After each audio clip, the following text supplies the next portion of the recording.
आ रही है भैया? हाँ हाँ, आ रही आ रही आ रही।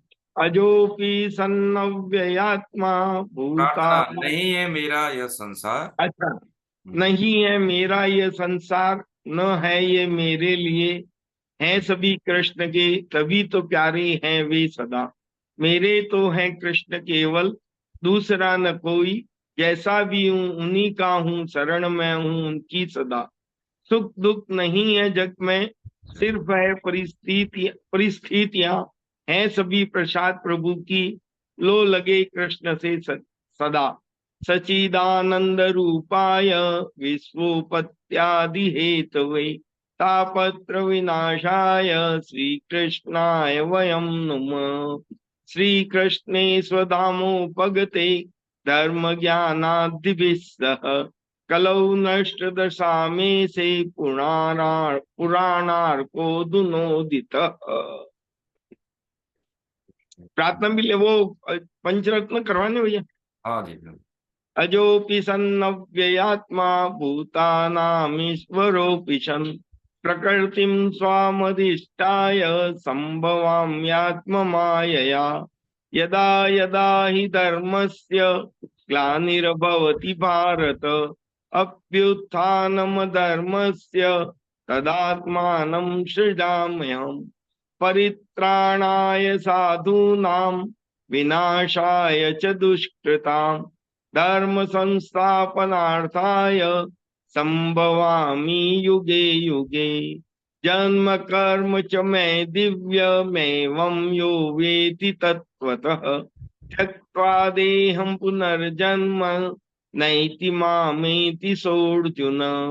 वीतराग्भयक्रोधा मन्मया मामुपाश्रिताः, बहवो ज्ञान तपसा पूता मदभावमागताः। वसुदेव सुतं देवं कंस चाणूरमर्दनम्, देवकी परमानन्दं कृष्णं वन्दे जगद्गुरुं। श्रीकृष्णं वन्दे जगद्गुरुं। जय श्री प्रणाम। कृष्ण। हरे कृष्ण हरे कृष्ण। सुबह सवेरे लेकर तेरा करते नाम नाम प्रभु, प्रभु, करते करते हैं हम शुरू आज का काम प्रभु। सुबह सवेरे लेकर तेरा नाम प्रभु, करते हैं हम शुरू आज का काम प्रभु। शुद्ध भाव से तेरा ध्यान लगाए हम, विद्या का वरदान तुम्हीं से पाए हम। तुम्हीं से है आगाज, तुम्हीं अंजाम प्रभु, करते हैं हम शुरू आज का काम प्रभु। गुरुओं का सत्कार कभी ना भूले हम, इतना बने महान गगन को छू ले हम।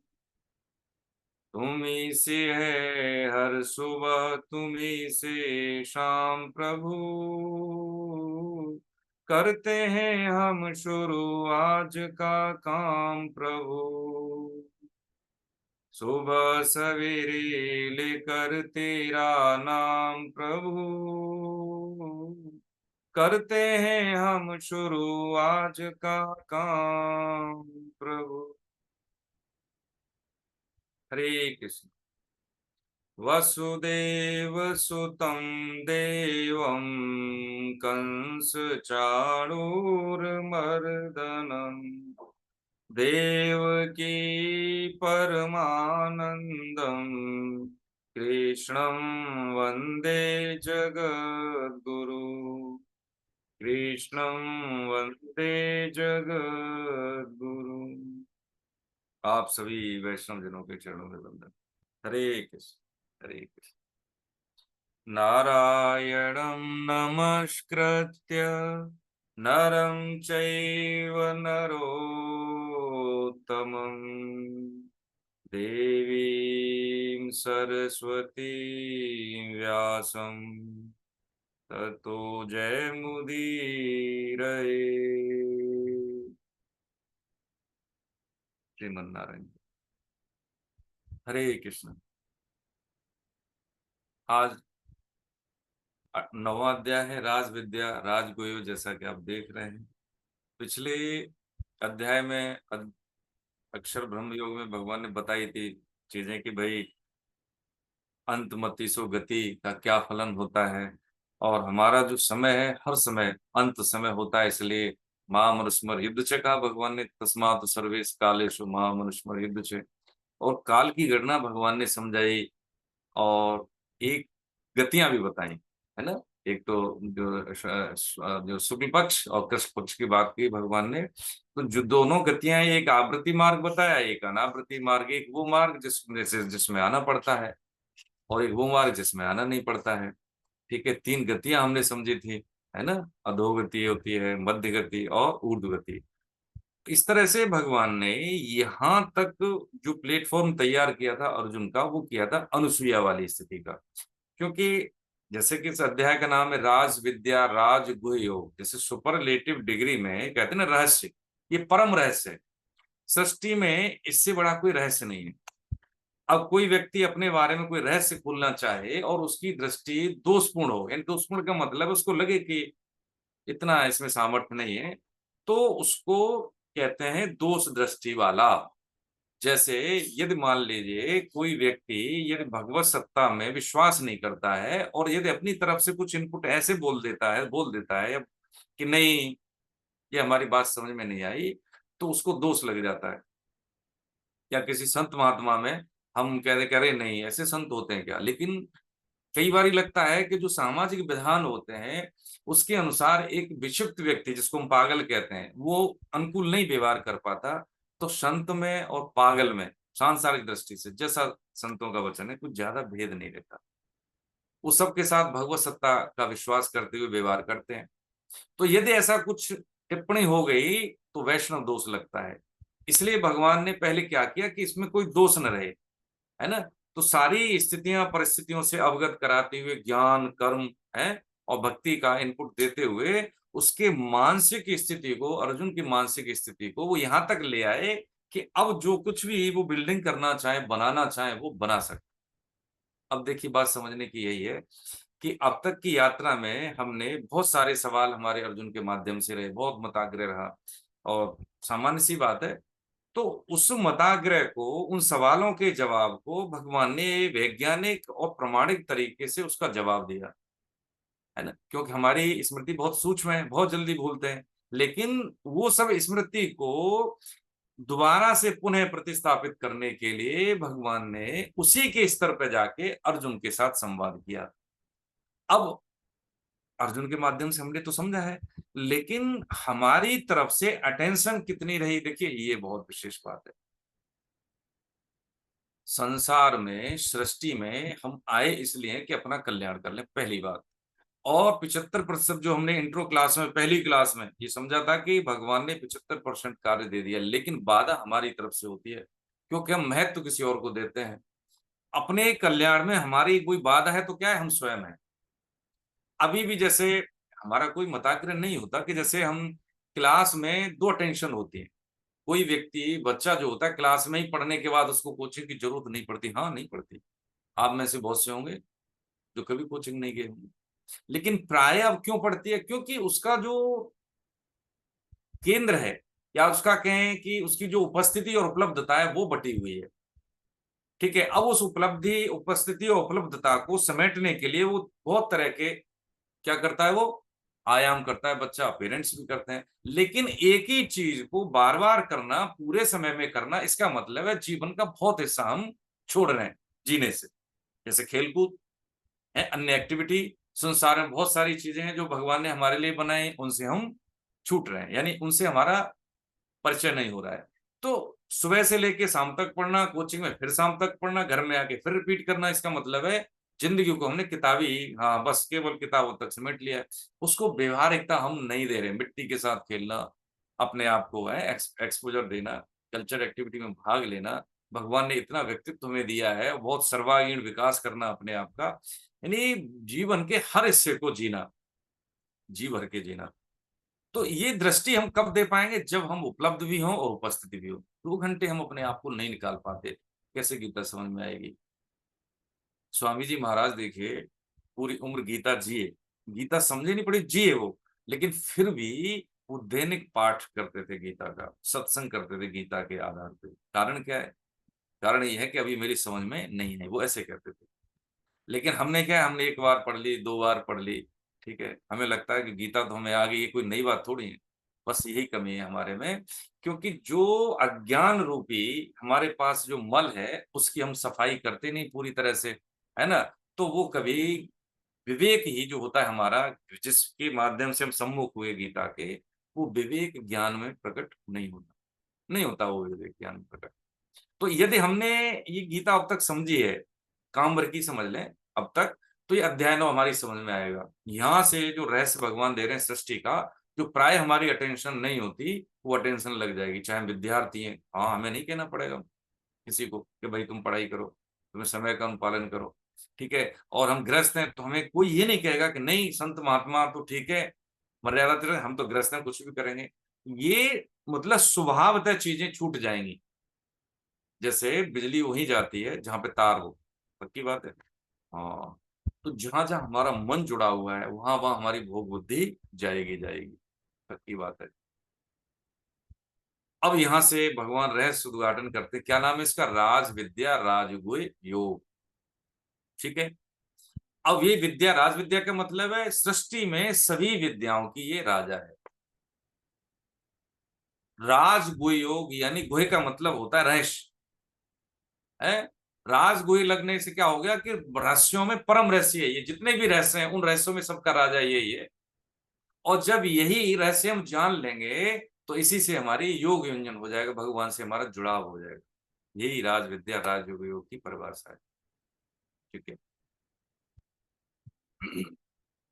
अब आगे हम पहला श्लोक लेते हैं इस अध्याय का।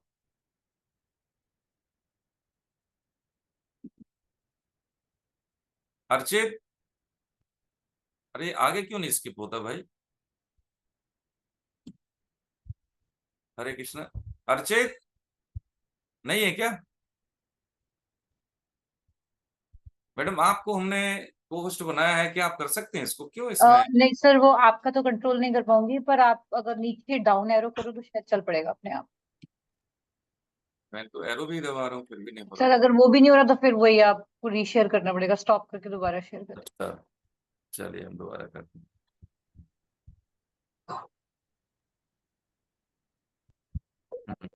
अब आगे आना चाहिए। हाँ, तो अच्छा। पहला श्लोक, पहला दूसरा कौन पढ़ेंगे प्रभु जी? हरे कृष्ण, पढ़े। हम्म। इनका नाम है, शेयर था हमारे ग्रुप में।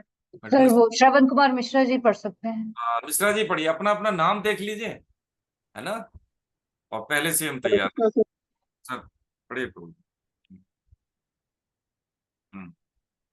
श्री भगवान बोले, यह अत्यंत गोपनीय विज्ञान सहित ज्ञान, दोष दृष्टि से रहित तेरे लिए मैं फिर अच्छी तरह से कहूंगा, जिसको जानकर तू अशुभ से अर्थात जन्म मरण रूप संसार से मुक्त हो जाएगा।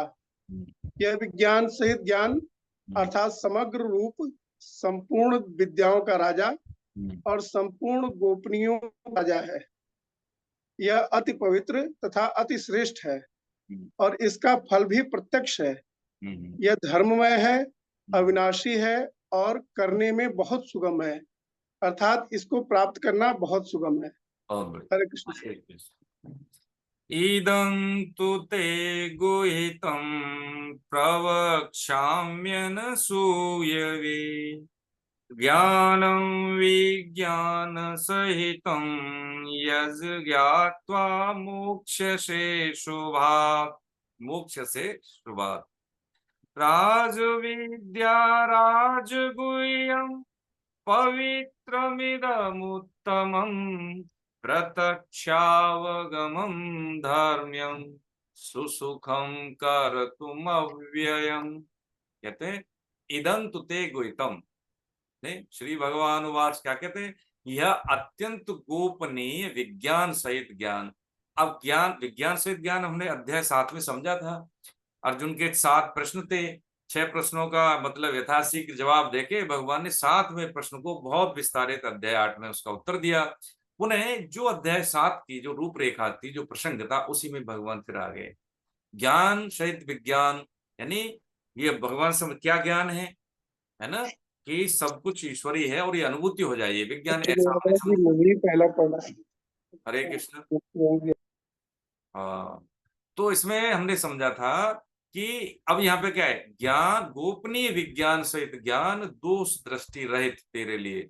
अब भगवान को विश्वास हो गया है कि कैसा हुआ, अनसूयवे, यानी वो अनसूया स्थिति का मतलब है दोष दृष्टि से रहित तेरे लिए मैं प्रवक्ष्या है, मैं पुनः कहूंगा, दोबारा कहूंगा। इसका मतलब भगवान पहले भी कह के आगे, लेकिन अर्जुन के टेंशन न होने के कारण उनको लगता है कि मुझे इसको दोबारा बताना पड़ेगा, यही प्रभु की कृपा है।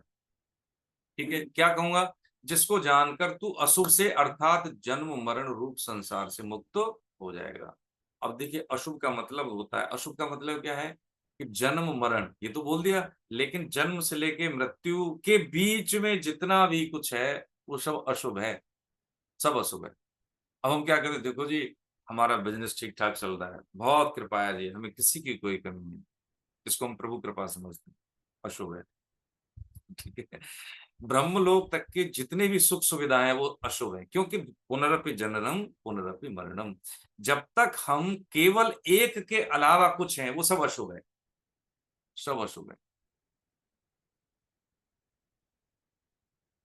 चाहे जैसे अनुकूलता आ जाए, नाम, यश, प्रतिष्ठा, लोकप्रियता, और लोकप्रियता के मतलब ऐसे मानक के व्यक्ति की जैसे स्थिति खराब हो जाती है ना, बचती नहीं है लोकप्रियता, तो वो सब कैसा है, वो अशुभ है। ये हमारा संयोग अशुभ से है, अर्थात जन्म मरण रूप संसार से मुक्त हो जाएगा। किसको जान लेने के बाद, जो भगवान बताने वाले हैं। क्या बताने वाले हैं, राज विद्या राजगुह्यम। अब इसमें देखिए 8 लक्षण है इस विद्या के। कौन कौन से लक्षण है, आपके भावार्थ में भी है। ये विद्याओं का राजा है, ऐसी विद्या जिसको जान लेने के बाद अन्य किसी विद्या की आवश्यकता नहीं होती। अच्छा, हाँ, अब देखिए ये कैसे आती है ये विद्या। देखिए, समझने की बात ये है कि शब्दों के याद करने से, केवल अध्ययन करने से, कुछ कंटेंट रटने से नहीं आती। साधन परायण होने से, निर्मल मन होने से, अंतःकरण चतुष्टय निर्मल होने से जो भाव प्रकट होते हैं वो विद्या। ऐसे बहुत से संत हैं, कबीर दास जी, रैदास जी, मीराबाई, है, अकिंचन भाव हरिदास जी, रामदास चरमकार जो थे, कुछ शब्द अक्षर ज्ञान, लेकिन महापुरुष कोटि के संत जो वो बोलते हैं वो कहीं न कहीं शास्त्र में वर्णित होता है, क्योंकि उनका संपर्क किसी विशेष ग्रंथ से नहीं होता, उनका संपर्क किससे होता है, अनंत से होता है। अब जैसे हम मंगलाचरण करते हैं, शुरुआत में हम भगवान नाम स्मरण करते हैं, तो हम प्रभु से कहते हैं कि हमारा अपना कुछ नहीं है, हम अकिंचन है, हमें कुछ नहीं आता है प्रभु, हम आपका नाम लेके बैठे हैं, जो सम्मुखी उपस्थित भगवत जनों के सानिध्य में जो कुछ सेवा हो पाए, हमें कुछ आता नहीं है। तो ये प्रभु कृपा करके क्या करते हैं, नारायणम नमस्कृत्य नरम चैव नरोत्तमम, है, देवीम सरस्वती व्यासम ततो जयमुदीरयेत्, है ना। ये भगवान नाम की महिमा का फलन होता है कि अंतःकरण शुद्ध होने के बाद जो भाव प्रकट होते हैं वो भगवत सत्ता से प्रकट होते हैं। जैसे वेदों का, ग्रंथों का क्या, महापुरुषों के माध्यम से भगवान ने उनकी रचना करवा दी। सत्संग, हाँ, भगवत कृपा से ही संतों के का सत्संग हमें मिलवा दिया। अच्छा चलो, दोनों ही चीजें नहीं है तो देखिए 2 चीजें होती हैं, एक तो होती है धर्म का आचरण, तो हमें नहीं पता है, चलो धर्म के बारे में नहीं पता हो सकता, लेकिन पापाचरण के बारे में हम सबको पता है। जब हम कोई गलत कार्य करते हैं तो उधर से अंदर से हमारी स्फूर्णा आती है कि नहीं ये सही है, ये गलत है, आता है, लेकिन विवेक पुष्टन होने के कारण, सुखासक्ति होने के कारण, भोग बुद्धि होने के कारण हम उस बात को या उस आवाज को महत्व नहीं देते। ठीक है, तो ये राज विद्या कैसी है, ये विद्या है, वो विद्या है जिसको जान लेने के बाद अन्य किसी विद्या की जरूरत। राजगुह्यम, जैसे भी हमने समझा आरंभ में, कि परम रहस्य पवित्र, पवित्र कि ये इतनी पवित्र है कि दुराचारी से भी दुराचारी का संयोग हो जाए उसको भी ये पवित्र कर देती है, इतनी पवित्र है। जैसे मान लीजिए कि कोई जैसे बाल्टी खाली है और उसमें पानी भर दें फिर, और 2 बूंद गंगा जल डाल दें, ठीक है, या एक बाल्टी खाली है उसमें 2 बूंद गंगा जल है फिर पानी भर दें, तो सही तरीका दूसरे वाला है। कहने का मतलब है गंगा जी बह रही है और उसमें बहुत नदी नाले हम सब जानते हैं, लेकिन वो पूरी जो स्ट्रीम है, वो धारा है, वो आचमन योग्य है ना। तो यदि हम सोचे कि देखो जी ये बहुत काम की बात है प्रभु जी, इसलिए आपके चरणों में निवेदन, प्राय हम ये कहते देखो हमने दुनिया को नहीं पता तो क्या हुआ, हमने बहुत निकृष्ट कर्म किए, धोखा ये वो सो दुराचारीपना, हमारा कैसे कल्याण हो सकता, नहीं बड़ी भूल, ये बाधा हमने लगा दी, हम कल्याण के लिए ही आए यहाँ पे, हो सकता है यदि ऐसा हो जाए तो पाप भारी हो गया ना। ये विद्या इतनी शुद्ध है, इतनी पवित्र है, इतनी रहस्यमयी है, इसका किसी को भी संयोग हो जाए इससे वो पवित्र हो जाता है, ये ऐसी विद्या है ना। और कैसी उत्तम, ये उत्तम विद्या है, हाँ, इससे उत्तम कुछ भी नहीं है ना। प्रवक्षा, अभी क्या, प्रत्यक्ष आगम मतलब, अवगम का मतलब है, प्रत्यक्ष मतलब जो दिख रहा है, आगम का मतलब है आने वाला, यानी इसका प्रत्यक्ष अनुभव होने वाली विद्या है। जैसे प्रत्यक्ष अनुभव होने वाली विद्या कैसी, जैसे मान लीजिए हम किसी कष्ट में, परेशानी में, और हम बहुत सुविधाओं वाले, संपन्नता वाले हैं, लेकिन फिर भी कभी कभी ऐसी स्थिति आती है कि हमारी कुछ संसाधन है, कुछ हमारे संबंध है, वो काम नहीं आ रहे हैं, काम नहीं बन पा रहा है, तो हम क्या करते हैं, प्रभु अब जो आप देखें हमारे बस की है नहीं, हार जाते हैं। फिर कभी कभी ऐसा होता है, कुछ चीज ऐसी होती है कि हम सोच नहीं सकते और कुछ घटनाएं पॉजिटिव घटने लगती है। जब हम शरणागति, शरणागति का मतलब देखिए सामान्य भाषा में समझे, अहम गलित होना शरणागति, अहम गलित होना ही शरणागति। तभी सदगुरु का वर्ण होता है, तभी शास्त्र का वर्ण होता है, तभी गीता जैसा ग्रंथ अंतस में घटता है। बिना अहम गलित हुए न कोई ग्रंथ समझ में आता है, न भाव प्रकटन होता है, न साधन बन पाता है। बाकी तो फिर बाहरी क्रियाएं हैं, कुछ फलन नहीं होता उससे। इसलिए हम कहते हैं अरे 5 साल से गीता पढ़ रहे हैं, 12 साल से गीता पढ़ रहे हैं, देखो जी इतना साधन कर रहे हैं, लेकिन अभी भी क्रोध है, लोभ है, मोह है ना, अभी भी अहम है कि हमें इतना आता है, तो पक्की बात है कि कुछ भी नहीं आता है, समय बेकार गया अभी भी। तो दामी बात क्या है, वो कह रहे हैं कि प्रत्यक्ष अवगम, यानी इसका प्रत्यक्ष प्रमाण हमें मिलता है। हाँ करेंगे घटेगा बिल्कुल, हाँ ये बात अलग है कि जब तक हम साधन करेंगे तो जो हमारे निकृष्टताएं हैं, जो हमने पापाचरण किए हैं, पहले उनकी शुद्धि होगी, उसके बाद इसके ये जो एक नाम एक साधन कुछ भी कर रहे हैं वो प्रकाशवान होगा व्यक्तित्व में। हाँ लक्ष्मण, हर समय प्रसन्नता, अभी तो प्रसन्न रहने के लिए हमें कुछ उपाय ढूंढने पड़ते हैं कि सब है प्रसन्न रहे, हर समय रहे, अच्छी बात है, रहना भी चाहिए, करना भी चाहिए, लेकिन स्वयं उत्पन्न होगी अपने आप, किसी स्थिति परिस्थिति की मोहताज नहीं होगी, क्योंकि तारीफ कर देगा तो अच्छा लग रहा है कोई हमारे अनुकूल है तो अच्छा लग रहा है, हमारे जो प्रियजन है, संबंधी मित्रगण है हमारे अनुकूल नहीं तो बुरा लगता है।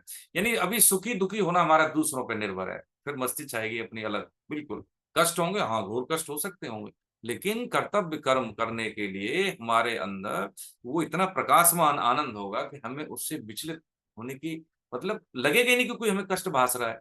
हाँ ये सुमेव है, इसलिए इसका प्रत्यक्ष अवगम है ना। देखिए कितने महापुरुषों को कष्ट हुए, ये आती नहीं। एक बार क्या हुआ,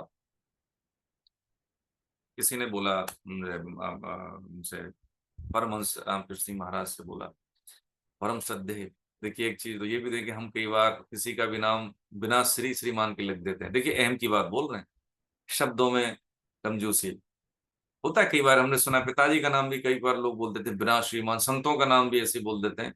तो सबसे पहले तो जो महापुरुष कोटि के हैं हमारे आदरणीय, कभी भी चाहे हम लिखें या बोलें, बिना श्रीमान श्री के नहीं बोलना चाहिए, क्योंकि सब में भगवत अंश है, पिता माता बड़े जन गुरुजन महापुरुष, उनके लिए पूज्य आदरणीय श्रीमान श्री ऐसे शब्द लगा के, है ना, हमें ये करना चाहिए। ये हमारे व्यवहार में इतनी चीज अवश्य है, इसमें कभी भूल ना हो, बेसिक्स हैं कुछ चीजें। तो उनसे पूछा किसी ने कि महाराज देखो आप तो माता काली से मिलते हो, ठीक है, मैं तो आपका दास हूँ, कभी हमारे घर भी भेजो। तो उन्होंने कहा, अरे तुमने इतने दिन लगा दिए, तुमने कभी कहा नहीं, बताओ 2 साल लगा दिया आपने। 2 साल से हो मेरे ख्याल से। हाँ महाराज 2 साल से। हाँ आज बोल रहे हैं। अच्छा पता बताओ कि महाराज वो गली फलानी गली ये मकान नंबर। नहीं नहीं ये तो घर का पता है, आप अपना पता बताओ। महाराज दुकान पे भी बैठते हैं, दुकान पे ये घर का हो गया, दुकान को अपना कि सर ये मेरा नाम ये है कि नहीं, तो शरीर का पता है। तुम कहाँ रहते हो? अब देखिए दामी बात, तुम कहाँ रहते हो नहीं बता पाए। अब मान लीजिए हम बड़े रेशनलिस्ट हैं, तर्कवादी हैं, हम प्रामाणिक बात सोचते हैं। कोई व्यक्ति कब हमसे मिलेगा? जब हम उसको अपना पता बताएं कि भैया इस जगह आना है। योगराज साहब को मैं पता बताऊं कि भैया लखनऊ में आप आइए, देखो यहाँ, तभी तो आएंगे। हम आए हैं, आओ प्रभु आओ। अरे कोई पता ठिकाना है नहीं। खत्री साहब कैसे? अरे वो तो ऐसे ही बोल देता है, बोलता है एड्रेस दे पता दे तभी तो हम जाए। कि अब देखिए बात समझने की या पकड़ने की बात क्या है कि हमें हमारा पता नहीं मालूम है तो भगवत सत्ता आएगी कैसे, उसका साक्षात्कार होगा कैसे? हम बटे हैं भोग में। हम कहाँ हैं? हम इच्छा शक्ति कौन सी में? भोगों में, नाम बड़ाई में। 8 तरह के भोगों में बटे हुए हैं, उसके बाद भी हमें पता नहीं है कौन से 8 है। अनंत। अब बात यह है कि तत्वतः हम जिसके अंश हैं, हमारी हमारा जो अस्तित्व जिसके साथ है, उस तक हमारी अनुभूति अभी है नहीं। शरीर में ज्यादा से ज्यादा तो शरीर में है कि या नाम में है कि गुरुजी ने मेरा नाम ले दिया है, मुझे अटेंशन दे दी, हम बड़ी कृपा, उन्होंने हमें आशीर्वाद दे दिया, हमारा बहुत व्यवसाय अच्छा चल रहा है। अरे भैया सब अशुभ है, इससे मन हमारा इसी में लगा रहेगा। लेकिन जब कष्ट मिल जाए तो उससे विरक्ति हो जाएगी। देखिए बात समझ लें, थोड़ी सी हो सकता है हमें लगे पारस्परिक विरोध वाली, लेकिन सत्य बात यही है। यदि किसी हम में से किसी को या किसी अन्य किसी को परिवार में बच्चों से प्रियजनों से प्रतिकूलताएं मिली है तो बड़ा भाग्यशाली, भाग्यशाली। उसका क्या है? अशुभ से विलगन हो रहा है। हाँ यदि अनुकूलता है और ये समझ में आ गई तो उससे क्या है कि हम ये सब भगवान के जन है, मेरा डायरेक्ट इनसे कोई रिलेशन नहीं, वास्तव में है ही नहीं। ये मिल गए तभी तो जानते हैं, पैदा हुए तब से मेरे बच्चे, बाकी मुझे तो नहीं पता था। तो जो दिए हैं ये भगवान के जन है, इनसे ही इनकी सेवा करके मुझे शुद्ध होना है ये भगवान के। क्योंकि एक समय के बाद ये मेरे साथ नहीं रहेंगे और एक समय से पहले मेरे साथ नहीं थे। सब ईश्वर के जन हैं, ये मान लें। तो क्या है? प्रत्यक्ष अवगम धर्म्यम। धर्म क्या है कि जो हमें ईश्वर से मिला दे, वही प्रक्रिया, वही थाती, वही भाव, वही क्रिया जो हमें ईश्वर से मिला दे, धर्म्यम वो धर्म है। सुसुखम, इसके करने से सुख मिलता है। हाँ मिलता है, करके भी देखें। अभी हम घुटनों को 90 डिग्री के कोण पर रखे, गहरी सांस लें, ठीक है, और श्वास श्वास नाम श्वास दो बिलग चलत है, इनको भेद न मोह को भावे, नाम ही श्वास श्वास ही नाम, नाम श्वास को भेद मिटावे, और रोम रोम और रग रग बोले तब कुछ स्वाद ना। हाँ ये सुसुखम, सुसुखम। जितने भी कष्ट हैं, जैसे भी, चाहे प्रारब्ध जनित हो या कुपथ्य जनित रोग हो, करके देख लें। ये भगवान कह रहे हैं 8। और क्या है? कर्तुम अव्ययम, है ना, करने में सुगम। और अव्ययम का मतलब इसका परिणाम कभी क्षय नहीं होता, अव्यय है। हाँ अभी जैसे हमने 100 मानकों तक किया तो 1 सेकंड किसी साधक जी का फोन है, हो सकता है कोई दिक्कत हो। सर हरे कृष्ण, कुछ बताएं। गलती से लग गया। हाँ तो ये कर्तुम अव्ययम, यानी ये अव्यय, यानी जो भी हम साधन भजन करते हैं इस ओर इसका कभी क्षय नहीं होता। तो ये 8 भगवान ने इसके गुण बताए। ठीक है, अब किसी भी वस्तु की या व्यवहार की, किसी चीज की भी हम बात करें या उसके गुणों की हम बात कर लेते हैं, समझ लेते हैं, तो उसके प्रति क्या हो जाता है? हमें प्रेम हो जाता है। तो जिससे हमें प्रेम हो जाता है उसको फिर हमें याद नहीं करना पड़ता। हाँ ये पक्की बात है। जैसे हमें अपने से प्रेम है, लेकिन हमें अपने आप को याद करना होता है कि मैं हूं नहीं, लेकिन फिर भी याद है, बस ऐसे ही है। पत्नी जब मंगल सूत्र गले में आ जाता है तो उसको पति के बारे में सोचना नहीं पड़ता, क्योंकि अहमता में परिवर्तन। अब समझिए, देखिए कर्मयोग क्या है? कर्मयोग क्या है? गुह्य है, रहस्यमय है, क्योंकि इससे निष्कामता आती है कर्मयोग के सदने से, इसलिए गुह्य है।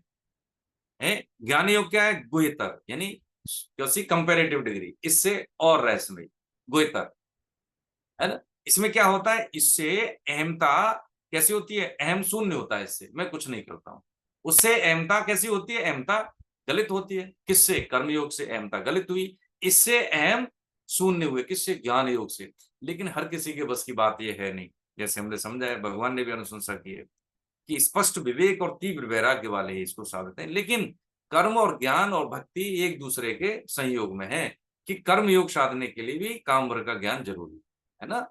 अब आता है भक्ति योग। ये क्या है? अहमता में परिवर्तन करता है, इसलिए ये परम रहस्य है।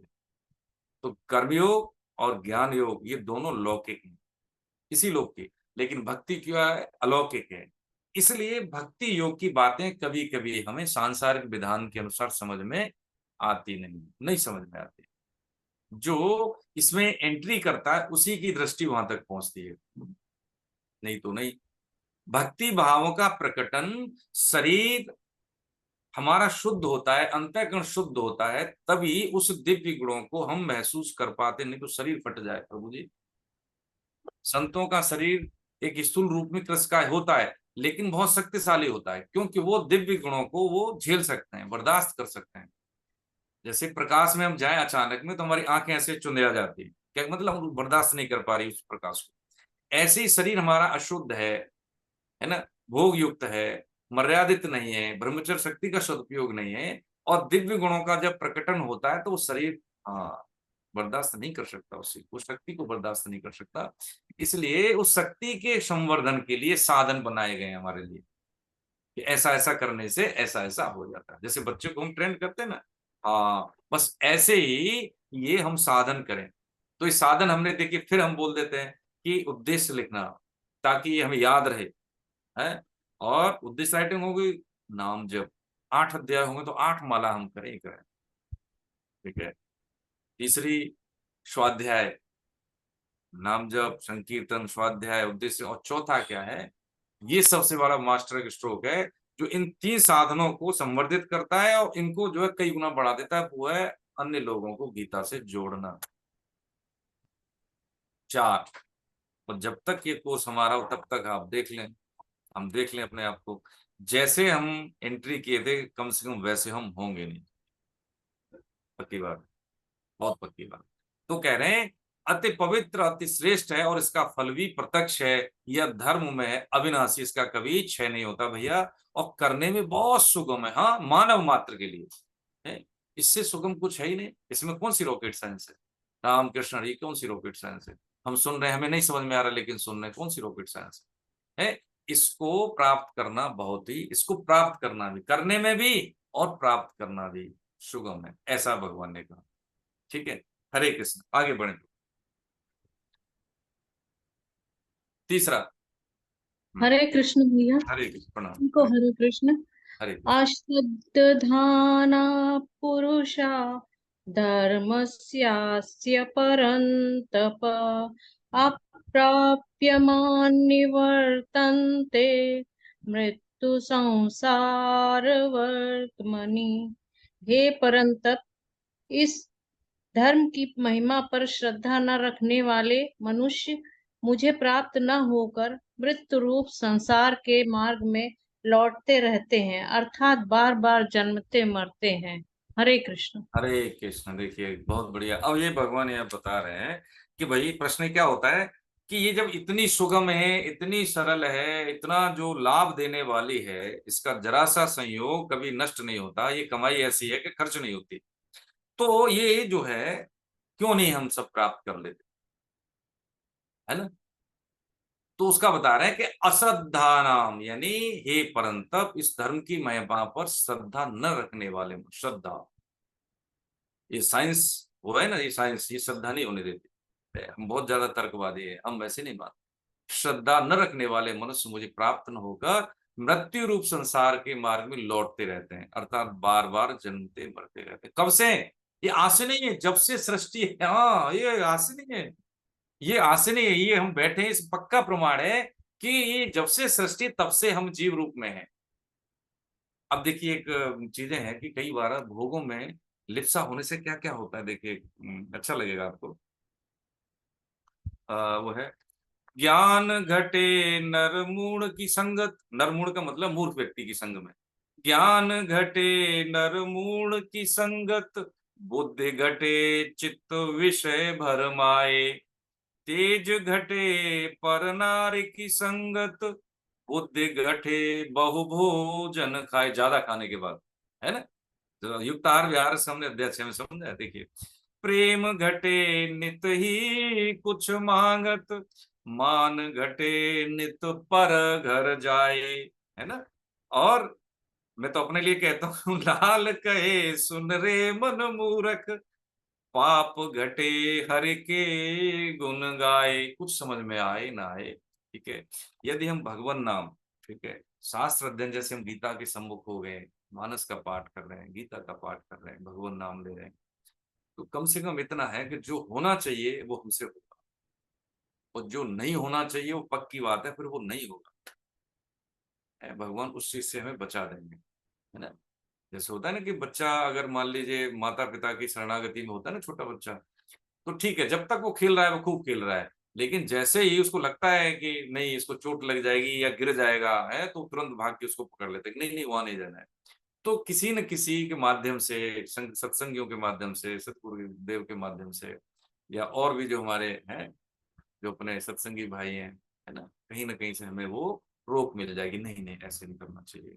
और जो करना चाहिए तो कभी कभी सिद्ध महापुरुष आके बोलते हैं, अरे बेटा ये इसको ऐसे करो, हमसे दीक्षा ले लो। हाँ, ऐसे होता है। ये प्रमाण है कि हम जो है अपने कार्य को, यानी अपने उद्देश्य को हम समझ लें, है ना।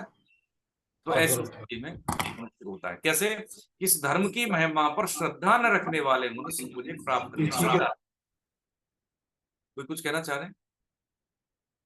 हाँ, श्रद्धा न होने से जो हमारा साधन है, उस साधन में हम बाधा लगा, जैसे कोई कहे अरे अभी तो हमने गीता पढ़ना शुरू किया है, अभी समय लगेगा। पक्की बात है, समय लगेगा।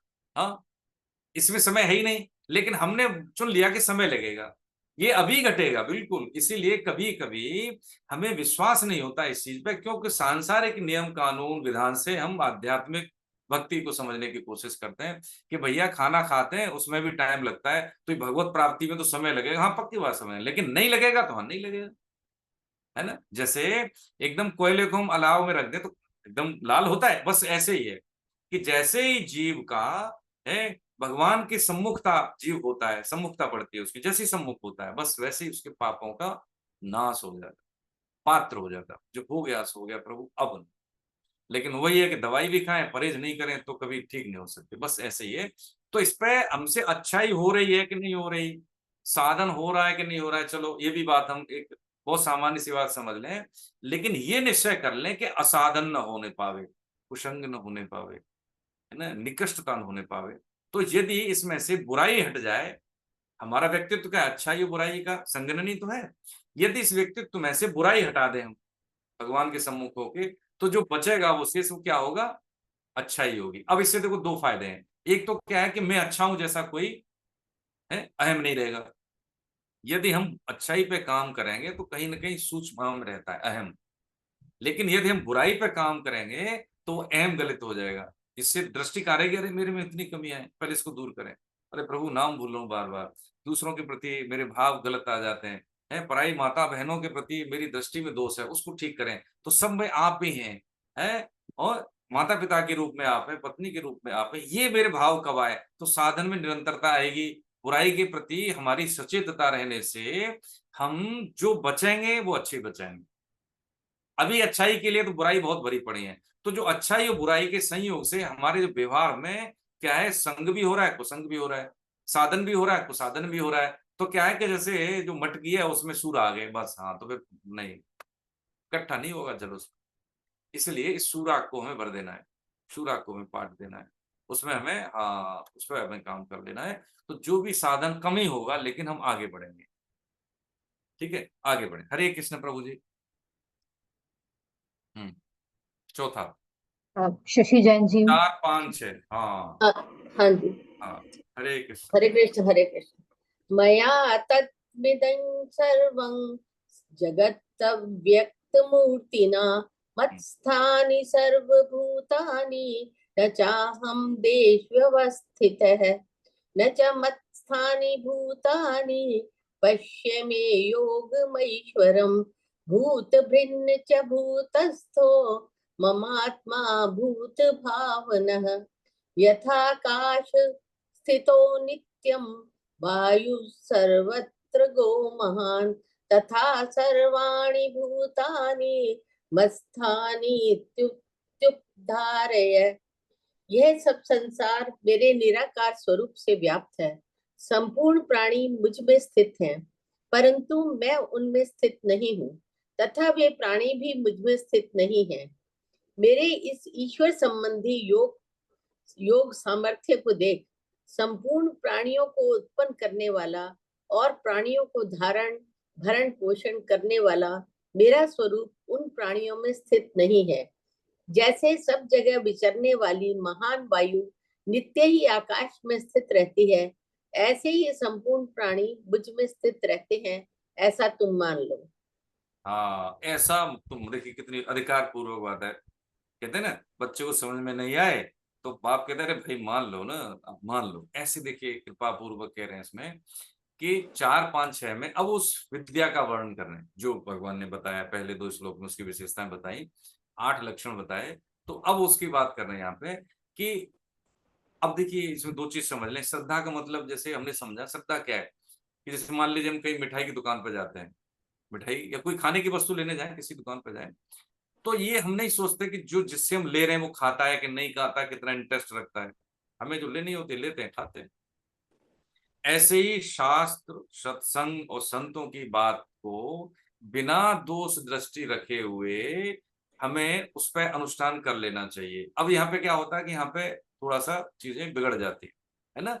उसके लिए क्या है कि यदि हमें किसी की बात को मानना है, किसी का सदगुरु रूप में वर्णन करना है, तो पहले हम 1-2 साल हम दूर से देखें, उनकी चेष्टाओं का आकलन करें, ठीक है। और उसमें समीपता नहीं होनी चाहिए, प्रियता। प्रियता का मतलब उनके वचनों पे। गुरु वाणी का मतलब है, भगवत वाणी का मतलब क्या है कि उनकी वाणी पर श्रद्धा करके आचरण कर लेना, है ना। उससे लाभ होता है, बाकी पतन हो जाता है। फिर बहुत सारी चीजें हैं, उसमें नहीं जाएंगे। और दूसरी बात अध्याय 2 में भगवान ने बताई, जो अभी शुरू में बोला कि भाई ये जो अशुभ की बात, अशुभ को क्या है कि जो चतुर्सयाना साधक है वो क्या है, पहले ही भगवान ने बोला 2.69 में, या निशा सर्व है, या निशा सर्वभूतानाम तस्यम जागृत संयमी। और बोला भगवान ने कि यस्याम जागृत भूतानि सा निशा पश्यतु, यानी जो प्रबुद्ध है, जो चतुर्सयाना साधक है, उसके लिए जो संसार में जो लगे हुए भोग वृद्धि के लिए, उनके लिए वो रात के समान है। उसको जो कमाई करनी है वो प्रबुद्ध व्यक्ति वो कर लेता है, वो मनुष्य वो कर लेता है। तो जो अशुभ, जिसको हम शुभ मान के पूरी जिंदगी पिंड पोषण में लगे रहते हैं, अनुकूलता में लगे रहते हैं, ये जो है साधक के लिए ये विष के समान है, रात्रि के समान है, ठीक है। अब यहाँ पे भगवान कह रहे हैं ये सब संसार मेरे निराकार स्वरूप से व्याप्त है। अब देखिए बता रहे हैं, अपने बारे में बता रहे हैं निराकार स्वरूप से, है ना। अब निराकार स्वरूप से मतलब क्या है कि सभी में आकार तो है, पशु में, पक्षी में, सभी में। तो विभिन्न आकार का मतलब है निराकार तो है, लेकिन विभिन्न आकारों के रूप में भगवान ही स्थित है।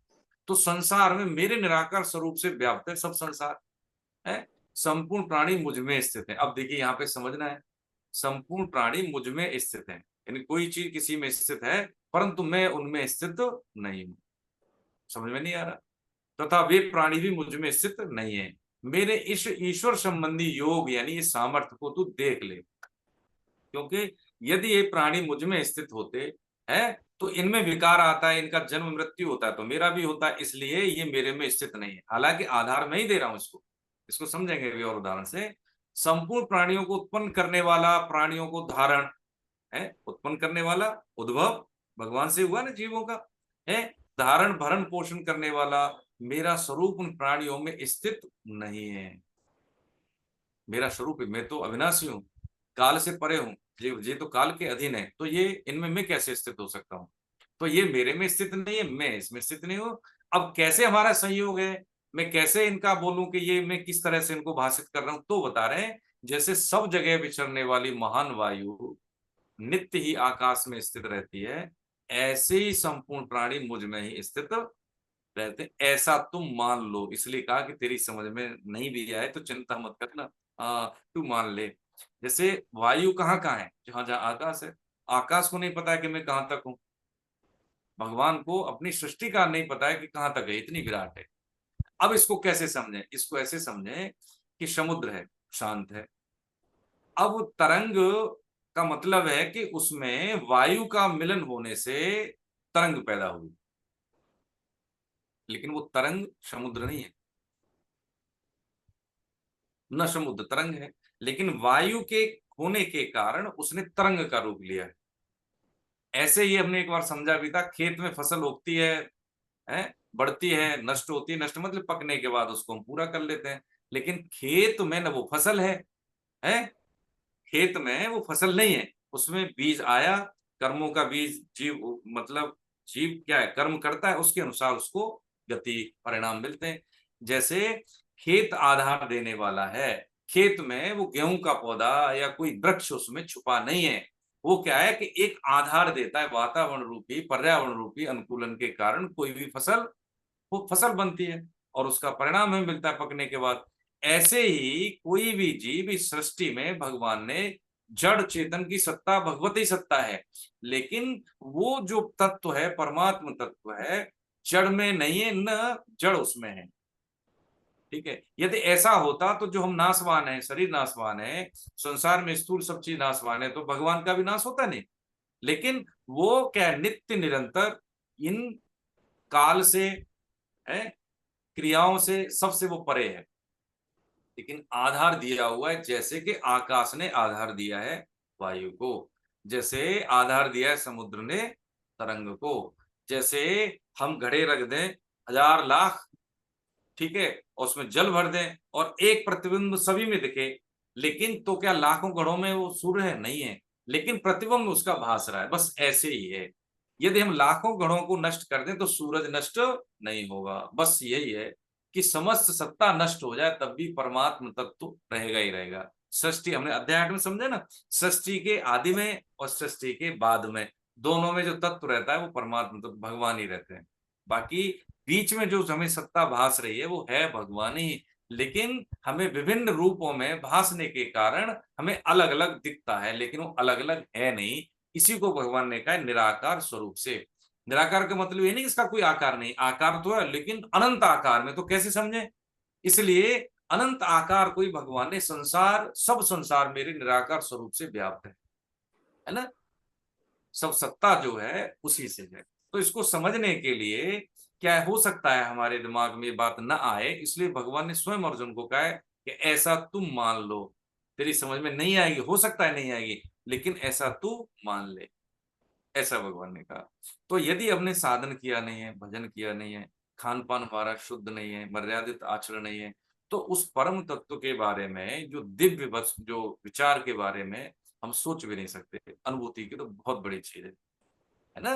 तो ये जो साधन है, ये साधन हमें इस दिव्य अनुभूति के लायक हमें बनाते हैं, वो अनुभूति हमें आने लगती है। जैसे होता है ना कि अभी हमें दिख नहीं रहा है कोई वायरस, लेकिन जैसे ही हम माइक्रोस्कोप देख तो हमें दिखने लगता है। बस ये साधन जो है हमारी दृष्टि में सूक्ष्मता लेके आता है, हमें अनुभव होने लगते हैं, भगवदानुभव होने लगते हैं। और भगवान की बात सपने में भी सत्य होती है, क्योंकि उनके लिए सुसुप्ति, स्वप्न और जागृति नहीं होती। हाँ, ये तो हमारे लिए है। इसलिए यदि हमें सपने ठीक ठाक आने लगे हैं, अनुकूल, अनुकूल का मतलब भगवदानुभव वाले सपने, संतों का, सत्संग का, अध्यात्म का, इस तरह से इनपुट आते सपनों में, तो इसका मतलब है हमारा जो अंतःकरण है, जो हमारा मन है, वो अब शुद्ध होने की स्थिति में आ रहा है, हम ठीक रास्ते पर चल रहे हैं। ऐसी बात है, ठीक है। ऐसा भगवान ने बताया। सर्वाणि भूतानि है मतस्थानी त्युपधारय, है ना। ये कहा है कि ये जो प्राणी हैं, जो मेरे में, मैं इनमें नहीं हूं, लेकिन इनका जो होना अपना मेरे से ही।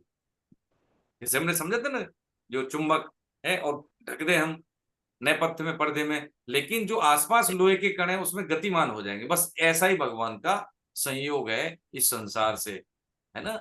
उनका जो होने से ही ये सब कुछ होना दिख रहा है हमें। यदि वो सत्ता संवरण कर ले अपनी, तो कुछ भी नहीं है, कुछ भी नहीं है।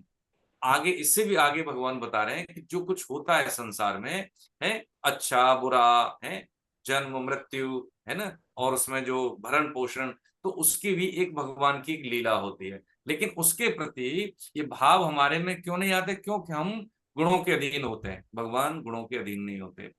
देखिए, जो सामाजिक दृष्टि से हम समझें, सांसारिक दृष्टि से,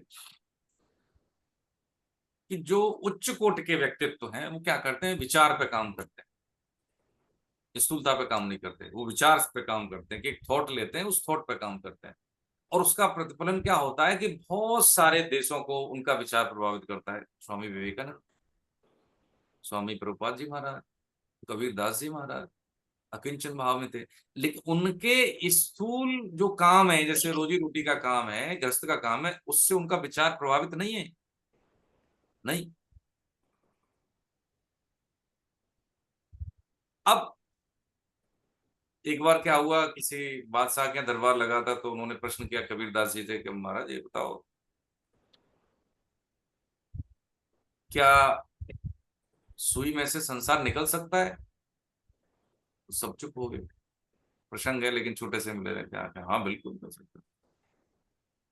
तो सत्य वचन, इसमें कौन से प्रमाण देने की बात है? आपकी आंख कितनी छोटी, लेकिन कितना संसार समा रहा है, तो सुई में से संसार क्यों नहीं निकल सकता? हाँ बिल्कुल बात सत्य है कि ये जो थॉट है, ये विचार हैं, ये विचार ही संसार में मनुष्य जीवन को अनुकूल और प्रतिकूलता देने वाले होते हैं। इसलिए उत्तम कोटि के व्यक्तित्व होते हैं, विचार पे काम करते हैं। अब उनसे हमारे होता क्या, करे इतना ये अच्छे होते तो ये ऐसा काम करते, छोटा काम करते। सिद्ध महापुरुष होते हैं, उधर उनकी दृष्टि जाती ही नहीं। उनका हर एक पल, हर समय भगवदानुभव में जाता है। उस सृष्टि में जब आए तो कुछ न कुछ ऐसा योगदान करके जाएंगे ताकि आने वाले जीवों का कल्याण सुनिश्चित हो। अपने जीवन का, अपने तप का भी फल दूसरों को दे देते हैं, इसलिए उनको संत कहते हैं। ठीक है, तो यहाँ पे भगवान ने उस चीज की बात बताई कि देख भाई, तेरी समझ में नहीं आए तो ये मान ले, जो परमात्म तत्व है, जो मैं हूं, मेरा इस संसार से इस तरह से रिलेशन है ना, ये बात तेरी समझ में नहीं, ये रहस्य की बात है।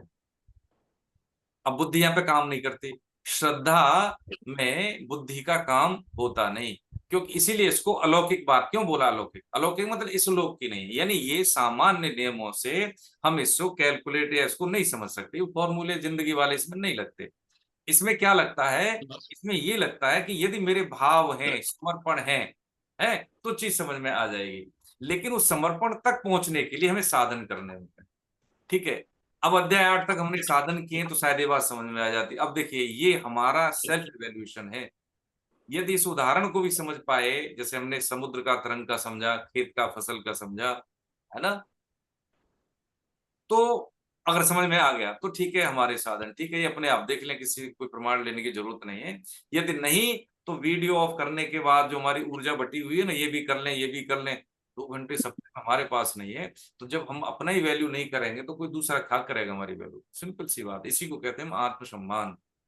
जब हम बैठे हैं तो अपने लिए बैठे हैं, 2 घंटे के लिए बैठे हैं। अच्छा, तो उससे लाभ ये है कि 2 घंटे के इन्वेस्ट से ही हमारा मतलब जो सामाजिक जिम्मेदारी, हमारी पारिवारिक जिम्मेदारी, हमारी लोक जिम्मेदारी, हमारा जो कुछ भी है, सब इसी से तो निर्भर है। अब इसी को हम बटके हम समझ लें, आदि एनर्जी इधर, आदि एनर्जी इधर, तो फिर परिणाम वैसे विखंडित होंगे। हम कभी पूरी तरह से न तो ग्रस्त रहे, न पूरी तरह से अध्यात्म रहे, हम बटे। ठीक है, और इसीलिए यहाँ पे हम डटे रहे। बटने का परिणाम है यहाँ पे डटना, संसार में बार बार आना, बार बार कष्ट झेलना। अरे प्रभु जी, एक बार यदि हमें ये याद आ जाए कि माता के गर्भ में इतने कष्ट में थे, तो पक्की बात है कि हम ईश्वर की विस्मृति कर ही नहीं पाएंगे, नहीं कर पाएंगे। लेकिन क्या है कि हम, स्मृति बड़ी सूक्ष्म है ना, भूल जाते हैं। हमें लगता है कि नहीं, अभी तो क्या है, बचपन है हमारा, अभी क्या जरूरत है, अभी तो हम ये कर लेते हैं, अभी ये सुख भोग लेते हैं, ये इकट्ठा कर लेते हैं, अभी इसमें जिंदगी जी लेते हैं। अब वो क्या है कि वो हमारे संस्कार बड़े कलुषित होते गए। अब जो शरीर में उतनी क्षमता नहीं है कि अपना हम शोधन कर पाए, शुद्ध आहार विहार की ललक नहीं रहेगी, न चेष्टाएं हमारी अनुगामी, मर्यादा के अनुगामी रहेंगी, और हम वही करेंगे जो अब तक प्रपंच कर पाए। गया जीवन, निकल गया, न सुनाई देगा न दिखाई देगा, और जिनके लिए हम खपे हैं वो भी दिखाई नहीं देंगे, है ना। ये पक्की बात है। इसलिए कहते हैं कि अंत तो तजेंगे पामर क्यों न तजे अवीते, है ना। स्वामी जी कहते हैं कि जिसने रात रहते रहते जाग गया है वो सफल हो गया है। रात रहते रहते यानी सब कुछ सामर्थ है, हम समर्थ हैं, सब कुछ है, उससे पहले ही हम समझ जाएं त्याग करने। त्याग किसका करना है? जो हमारा नहीं उसी का तो त्याग करना है। कोई हमारा नहीं, हमारा शरीर भी हमारा नहीं, नाम भी हमारा नहीं है, ठीक है, संसाधन भी हमारे नहीं, गैप है इसमें। हम अब शरीर हमारा होता तो हमारे साथ रहता, फिर छूट के हमारे अपने क्यों चले गए? इसका मतलब है हमें कुछ त्याग का मतलब कुछ बहुत बड़ा काम नहीं है। त्याग का मतलब स्वभावतः है कि जो हमारा नहीं है उसको अपना नहीं माने, ठीक है, जो दिया है उसकी सेवा कर ले। जैसे हम ट्रेन में जाते हैं, ट्रेन अब रिजर्वेशन हो गया तो कहां तक है? जहां तक हमारा रिजर्वेशन है तो हम बैठ लेंगे, ठीक, आराम से चले जाएंगे। लेकिन उसके बाद कहीं हमारी नहीं है, हमें मिल गई एक राइट दे दिए किसी है, हमने किराया दिया तो उसके हमारे अधिकार है कुछ हमारे, लेकिन वो हमारी नहीं। ऐसे ही भगवान ने हमें शरीर दे दिया है, समय दे दिया है, समझ दे दी है, शक्ति दे दी है, ये हमारे नहीं है, सब दिया हुआ है। हमने क्या कर दिया? हमने अपने आप को शरीर मान लिया, समझ मेरी है, धन मेरा है, बेटा मेरा है, पत्नी मेरी है, पति मेरा है, ये सब मेरे हैं। ये मूल भूल हो गई, ये मूल भूल हो गई। पक्की बात है ये हमारे नहीं है, ये हमारे लिए हैं। इनकी सेवा करके हमें शुद्ध होना है, कर्मयोगी।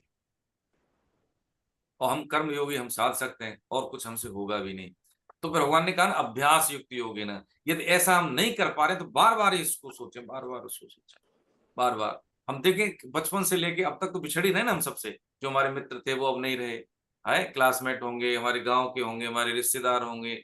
एक समय के बाद क्या होता है कि बहुत नजदीक नजदीक रह जाते हैं, माता पिता भी छूट जाते हैं, शादी ब्याह होने के बाद बच्चे रह जाते हैं, फिर ये भी छूटने शुरू हो जाते हैं। तो सत्य क्या है?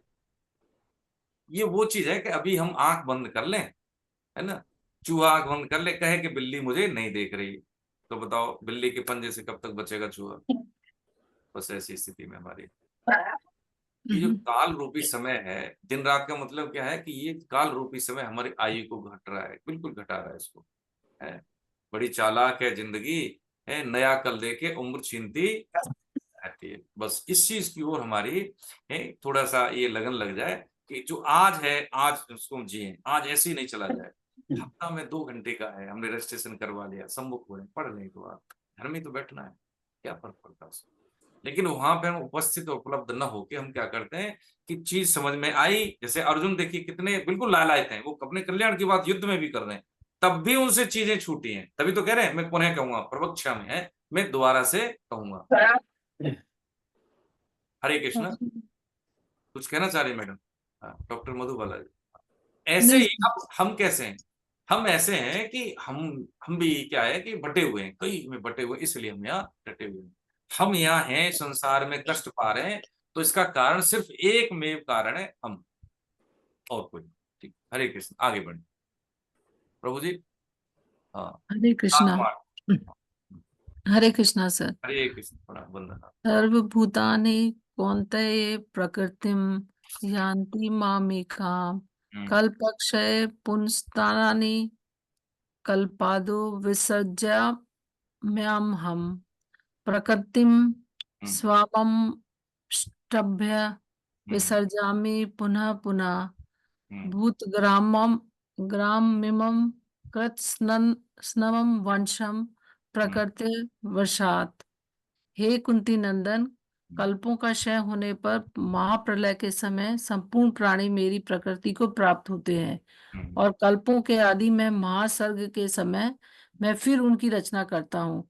प्रकृति के वश में होने से परतंत्र हुए इस संपूर्ण प्राणी समुदाय की कल्पों के आदि में अपनी प्रकृति को वश में करके बार बार रचना करता हूँ। हरे कृष्ण सर। देखिए इसमें भगवान ने बता दिया ना चीजें, क्या बताया कि इसमें बताया प्रकृति की रचना कैसे हुई। प्राणियों की उत्पत्ति महासर्ग में होती है, और महाप्रलय में जब उनकी आयु पूरी हो जाती है तो ब्रह्मा जी सहित अध्याय 8 में भी हमने समझा था। लेकिन कल्प के अंत में, कल्प इसमें है ना, देखिए, हे कुंती नंदन, कल्पों का क्षय होने पर महाप्रलय, है ना, कल्पों का क्षय होने पर, यानी कल्पों का क्षय कब, महाप्रलय कब होती है? जब ब्रह्मा जी की आयु, हमने समझा अध्याय 8 में। संपूर्ण प्राणी मेरी प्रकृति को प्राप्त होते हैं। मेरी प्रकृति को प्राप्त होने का मतलब है सभी जीव भगवान ब्रह्मा जी के साथ सभी जीव सत्ता भगवान में विलीन हो जाती है, प्रकृति के साथ। प्रकृति, ब्रह्मा जी, जीव सत्ता और भगवान में विलीन हो जाते हैं। और महाकल्पों के आरंभ में जैसे ही महाप्रलय का समय होता है पूरा, उसके बाद सर्ग, महासर्ग का मतलब है पुनः सृष्टि रचना के समय में फिर उनकी रचना करता हूं।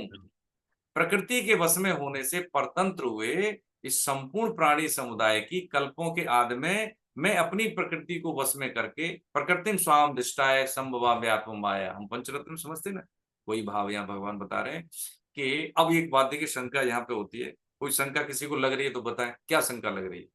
कोई बता सकते हैं बिटवीन द लाइन्स क्या है इसमें?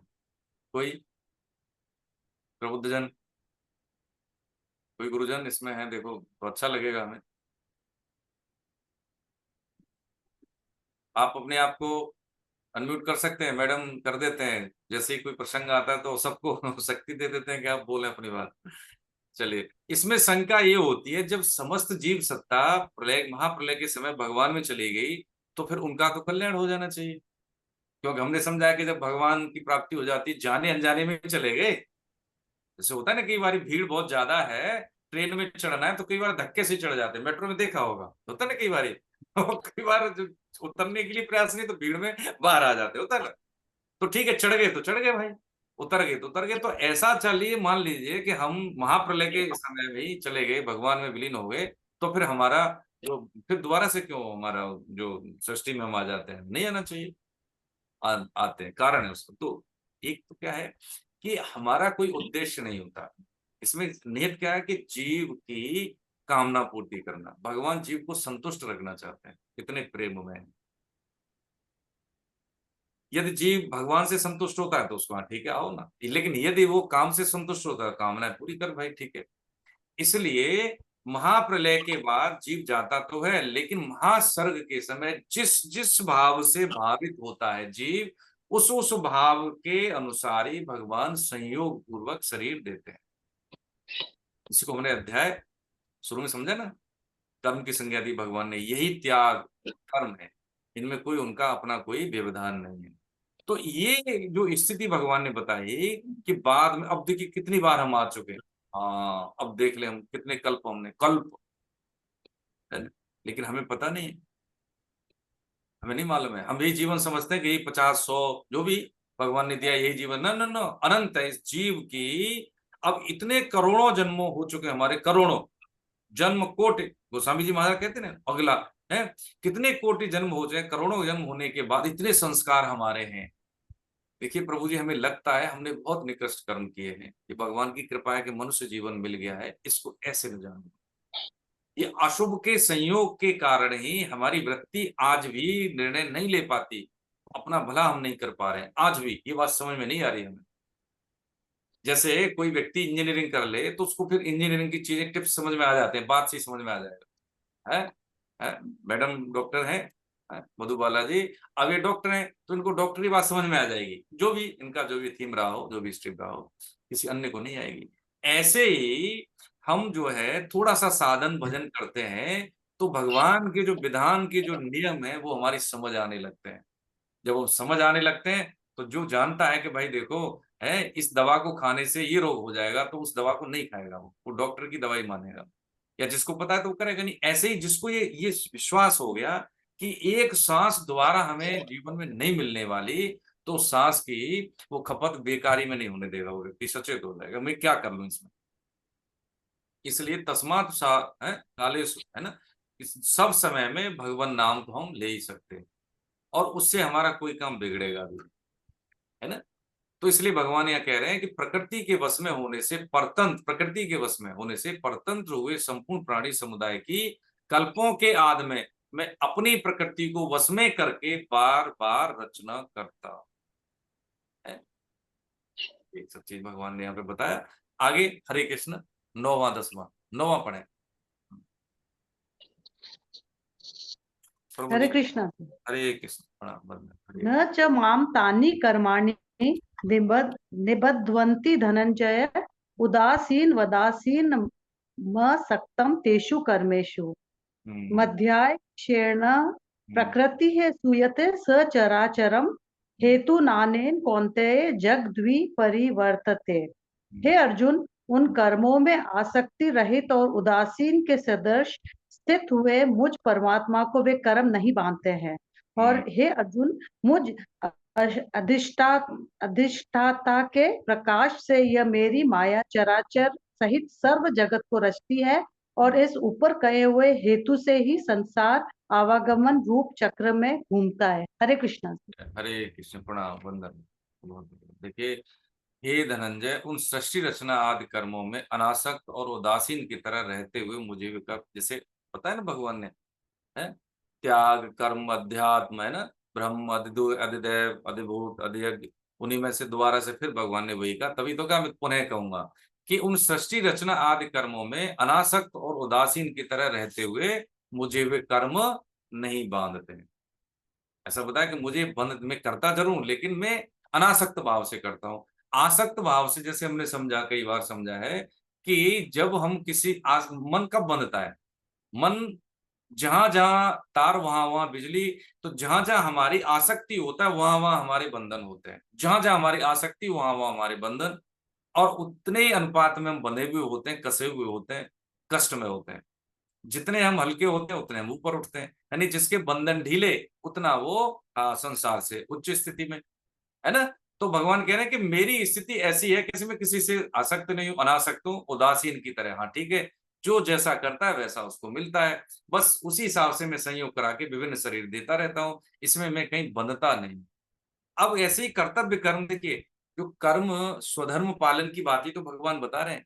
स्वधर्म पालन का मतलब है कि भगवान ने हमें पंख फैलाने का अवसर दिया, पंख फैलाने करने को दिया है। जितनी चुनौतियां हमें मिल रही हैं, पक्की बात है कि भगवान ने हमें खेलने का मौका दे दिया। खेलो, स्वनिर्णय की परीक्षा होगी, आपके कर्तव्य कर्म की परीक्षा होगी, आपके धर्म युक्त आचरण की परीक्षा होगी, वो कह रहे हैं भगवान। तो जो मौका दिया है भगवान ने हमें, तो हमारे क्या ये सब की हमें अच्छा लगेगा ना। जब कोई व्यक्ति संघर्ष करके आगे बढ़ता है तो उसको सफलता मिलती है, उसका टेस्ट ही कुछ और होता है। लेकिन यदि कोई माता पिता अपने बच्चों को पैसे के बल पे कुछ स्थापित कर दें तो उसको कोई मजा नहीं आएगा, कोई कीमत नहीं करेगा उसकी। कीमत वो करेगा जिसने अपने हिस्से का संघर्ष किया है, जिया है, उसने संघर्ष को जिया है। जब मिलता है तब वो निखर के आता है। जब तक रगड़न नहीं है तब तक चमक कहां से आएगी व्यक्तित्व में। ये चीज भगवान कह रहे हैं, भाई देख, अनासक्त, उदासीन, है ना, की तरह रहते हुए मुझे वे कर्म नहीं बांधते। साधक हैं हम, सावधानी बरतें, साधन में रत रहें, नित्य निरंतर करें बिना किसी लाभ हानि के। ठीक है, प्रभु से प्रेम उतना हो जाए जितना कि जैसे मछली को जल से निकालने पर दिक्कत होती है, उतना हमें लगे कि नाम, अरे इतना समय बीत गया नाम जप नहीं हुआ, इतना 10 मिनट हो गए नाम स्मरण नहीं हुआ, है ना। ऐसी स्थिति जब हमारी आती है तो उसको कहते हैं अनुस्मरण। यदि ये भाव है कि अच्छा ये नहीं आया, तो से नाम की स्मृति नहीं आई और ये भाषा कि भाई इतने मिनट से नाम नहीं लिया, तो ये स्मरण है, ये कमी पे काम हो रहा है, यही कमी कमाई है। ये कोई बुरी बात नहीं है, अरे 5 मिनट हो गए, इसका मतलब है स्मरण है, तभी तो आ रहा है। ये 2 दिन से नहीं हो पाया साधन, अरे कमी लग रही है, ये मेरी कमी है, बस यही कमी तो चाहिए भगवान को कि भाई इसको कमी लग रही है अपनी, ये कमी महसूस हो जाए कि नहीं मैं कर नहीं पा रहा हूं, मुझे करना चाहिए, कर नहीं पा रहा हूं। तो पक्की बात है जो वो कर रहा है वो ईश्वर की भक्ति कर रहा है। हमने कई बार समझाया चरणों में निवेदन कि विभाग हम जितने बना लेंगे उतने फिर हम कष्ट में रहेंगे। विभाग एक ही बनाना है, सुबह से शाम है, तेसाम सतत युक्ता नाम है, तेसाम सतत युक्ता नाम भजताम प्रीति पूर्वकम, बस यही चीज है। तस्मात् सर्वेश कालेषु माम अनुस्मरेत्। ये महावाक्य है गीता के। तो इससे हमारा कोई भी काम संसारी नहीं। अभी क्या है कि जैसे मान लीजिए हमने साधन किया, फिर हो गया कुसाधन, तो हो गया काम बेकार। लेकिन साधन कोई, जो भी हमारा साधन क्या है, या जैसे मान लीजिए हमारा व्यापार है, उसी को भगवत पूजा मान लेते हैं तो वो हमारा साधन है। फिर क्या है कि उधर दृष्टि हमारी कह रही, सांसारिक दृष्टि होने से वो हमारा किया हुआ साधन भी नष्ट हो जाएगा। जैसे हम गंगा नहा लिए, कीचड़ में आ गए। जैसे हमने मान लीजिए दवा खा ली डायबिटीज की, लेकिन हमने फिर भी मीठा खा लिया है, परहेज बताया नहीं किया, या एक्सरसाइज व्यायाम बताई नहीं किया, तो दवाई हमारी काम नहीं करेगी। इसलिए साधन फिर हमारा साधन काम नहीं करता कुसाधन करने से। इसलिए सबसे बड़ी बात यह है कि पहले तो एक बात हम सूत्र रूप में बांध लें कि जो भी हम संसार में काम कर रहे हैं भगवान का कर रहे हैं। चाहे नहा रहे हैं, शरीर का व्यायाम है, हाँ ये ईश्वर का ही दिया हुआ, उसी का तो कर रहे हैं। भक्त कभी अपने लिए करता नहीं। अहमता में परिवर्तन का मतलब क्या है कि मेरा कुछ है ही नहीं, जो कुछ है सब दिया हुआ है। और वास्तव में सत्य तो यही है ना, जो कुछ है सब मिला हुआ है, अपना तो कुछ है ही नहीं। अपना कौन है? अपना तो सिर्फ भगवान है, और कोई है ही नहीं अपना, है ना। ये भाव हो सकता है नहीं आए, लेकिन फिर भी हम बार बार स्वामी जी महाराज का वही ना वाक्य दोहराते हैं कि हे नाथ, हे मेरे नाथ, मैं केवल आपका हूं, आप ही केवल मेरे हैं, मैं आपको कभी भूलू नहीं। यदि ये बात हम हृदय से नहीं कह रहे तो झूठे को बोले ना, कोई दिक्कत नहीं, झूठे को बोले। यही झूठ जो है सत्य साबित होता है। हाँ, यही भगवान को नहीं पता था अजामिल ने नारायण अपने बेटे को बुलाया, लेकिन फिर भी आए। वो जानते नहीं थे कि अपने बच्चे को बुला रहा है। ये जीव जब भगवान के सम्मुख होता है तो उनको लाभ होता है। और शुरू में साधना काल में भगवान हमें बहुत प्रेरणाएं देते हैं, तो छोटे से प्रयास की ज्यादा हमें सफलता मिलती है। लेकिन फिर उसके बाद फिर ये हमें अनुभव कम होते हैं, और इतने साल हो गए अनुभूति नहीं हुई, तो हमें छोड़ देना नहीं चाहिए, हमें करते रहना चाहिए। तो यहाँ पे भगवान ने सृष्टि रचना की बात कही कि आदि कर्मों में अनासक्त और उदासीन की तरह रहते हुए मुझे वे कर्म नहीं बांधते। यानी जो भी कर्म बांधते, कब से कैसे बांधते? आसक्ति से, ममता से, है ना। इससे हम बंधन में होते हैं, और यही बंधन हम कोई दूसरा नहीं, हम ही बनाते हैं, है ना। हम बने तो इसकी जिम्मेदारी छोड़ने की भी हमारी है। अच्छा, मान लीजिए कोई किसी को, जैसे दैनिक जीवन में देखा होता है कि जब कोई लड़की या कोई लड़का किसी से प्रेम करते हैं और वो प्रेम उनका पूरा ना हो, तो क्या करते हैं, कई बार देखा है ना समाचार में, सुसाइड कर लेते। यानी वो ममता इतनी गाढ़ हो गई कि उसने अपने जीवन को खत्म कर लिया। माता पिता से प्रेम था, गौड़ हो गया, कोई मतलब का नहीं रहा, वो लड़का चाहिए या वो लड़की चाहिए। तो ये स्थिति क्या है? ये स्थिति क्या है कि आसक्ति, आसक्ति इतनी गाढ़ हो गई कि उसको अपना जीवन भी कुछ नहीं लगने लगा। सिद्ध संतों को, महापुरुषों को, है ना, दूसरों के हित में अपने जीवन दांव पे लगा दिया कि उनका एक निर्णय था कि मुझे अपने जीवन का सदुपयोग, इसमें जीवन रहे या न रहे। आप सब जानते हैं ये जो कौन था लास्ट में जो था, उसका देखिए भूल जाता हूँ नाम उसका, शाहजहां का सबसे छोटा भाई, वो सबसे छोटा पुत्र जो था, भूल गया। देखो डॉक्टर साहब बताएं क्या नाम था? अरे जो अत्याचारी जो था, देखिए भूल गया। उसने जो जामा मस्जिद औरंगजेब।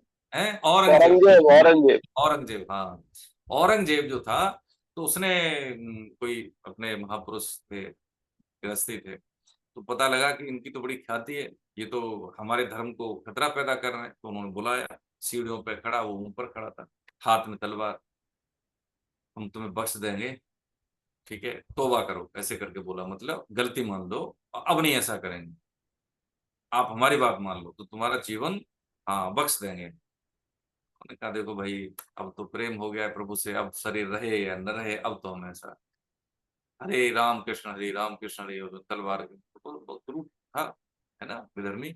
और उसने, उन्होंने अपना जो गर्दन हाथ में लेके, वो गर्दन फिर भी बोल रहा है, उनका मुख बोल रहा है राम कृष्ण हरे राम कृष्ण हरे, है ना, बिना। तो ये कहने का मतलब यहाँ पे ये नहीं है, दो चीज समझने की होती है कि हम गृहस्थ हैं, हम समाज के विधान को बनाने वाले हैं, तो गीता सहन करना नहीं सिखाती, पहली बात। लेकिन संत महात्मा हम नहीं है। संत महात्मा के लिए ये वचन है कि ठीक है, कोई कितना ही ऐद करे, हमें उसके लिए हितकारी बात बोलनी है। लेकिन हम ग्रस्त हैं, तो भगवान क्या करें अर्जुन को कि तू उनको मार, तेरे निजी जन है फिर भी। तो यहाँ पे गीता हमें सामाजिक विधान में आने वाली पीढ़ी को मर्यादाएं, अनुशासन, संस्कार, ये सरकार की जिम्मेदारी नहीं है, हम सबकी जिम्मेदारी, ये नागरिक सेंस है ना। सहने की बात नहीं कर रही, यहाँ पे कर्तव्य कर्म की बात हो रही है कि हमें करना चाहिए। तो राष्ट्रवाद के लिए अलग से कोई फॉर्मूले थोड़ी पढ़ने पड़ेंगे। यदि ये गीता का अध्ययन, हमारे शास्त्रों का अध्ययन हमारे महापुरुषों ने नहीं पढ़ा होता, अनुष्ठान में नहीं लाए होते, तो आज हम क्या होते हम सब जानते हैं। हमारी सिख परंपरा के महापुरुष है, गुरु परंपरा के महापुरुष रहे हैं, यदि वो अपना सैक्रिफाइस नहीं करते तो हमारी स्थिति, भारत का इतिहास और भूगोल दूसरा ही होता। हम सिमट गए ना, कितने सिमट गए। अभी भी देखें, छोटा सा उदाहरण लेंगे, मंच नहीं है, लेकिन क्योंकि ये हमें अवगत कराए वो चीजें कि जो सनातनी लोग हैं वो 9 राज्यों में अल्पसंख्यक हैं। 9 राज्यों में तथ्य पर के आंकड़े देख लें। हम जो अपनी जो परंपराएं हैं, माता पिता, हम अब माता पिता नहीं बनना चाहते।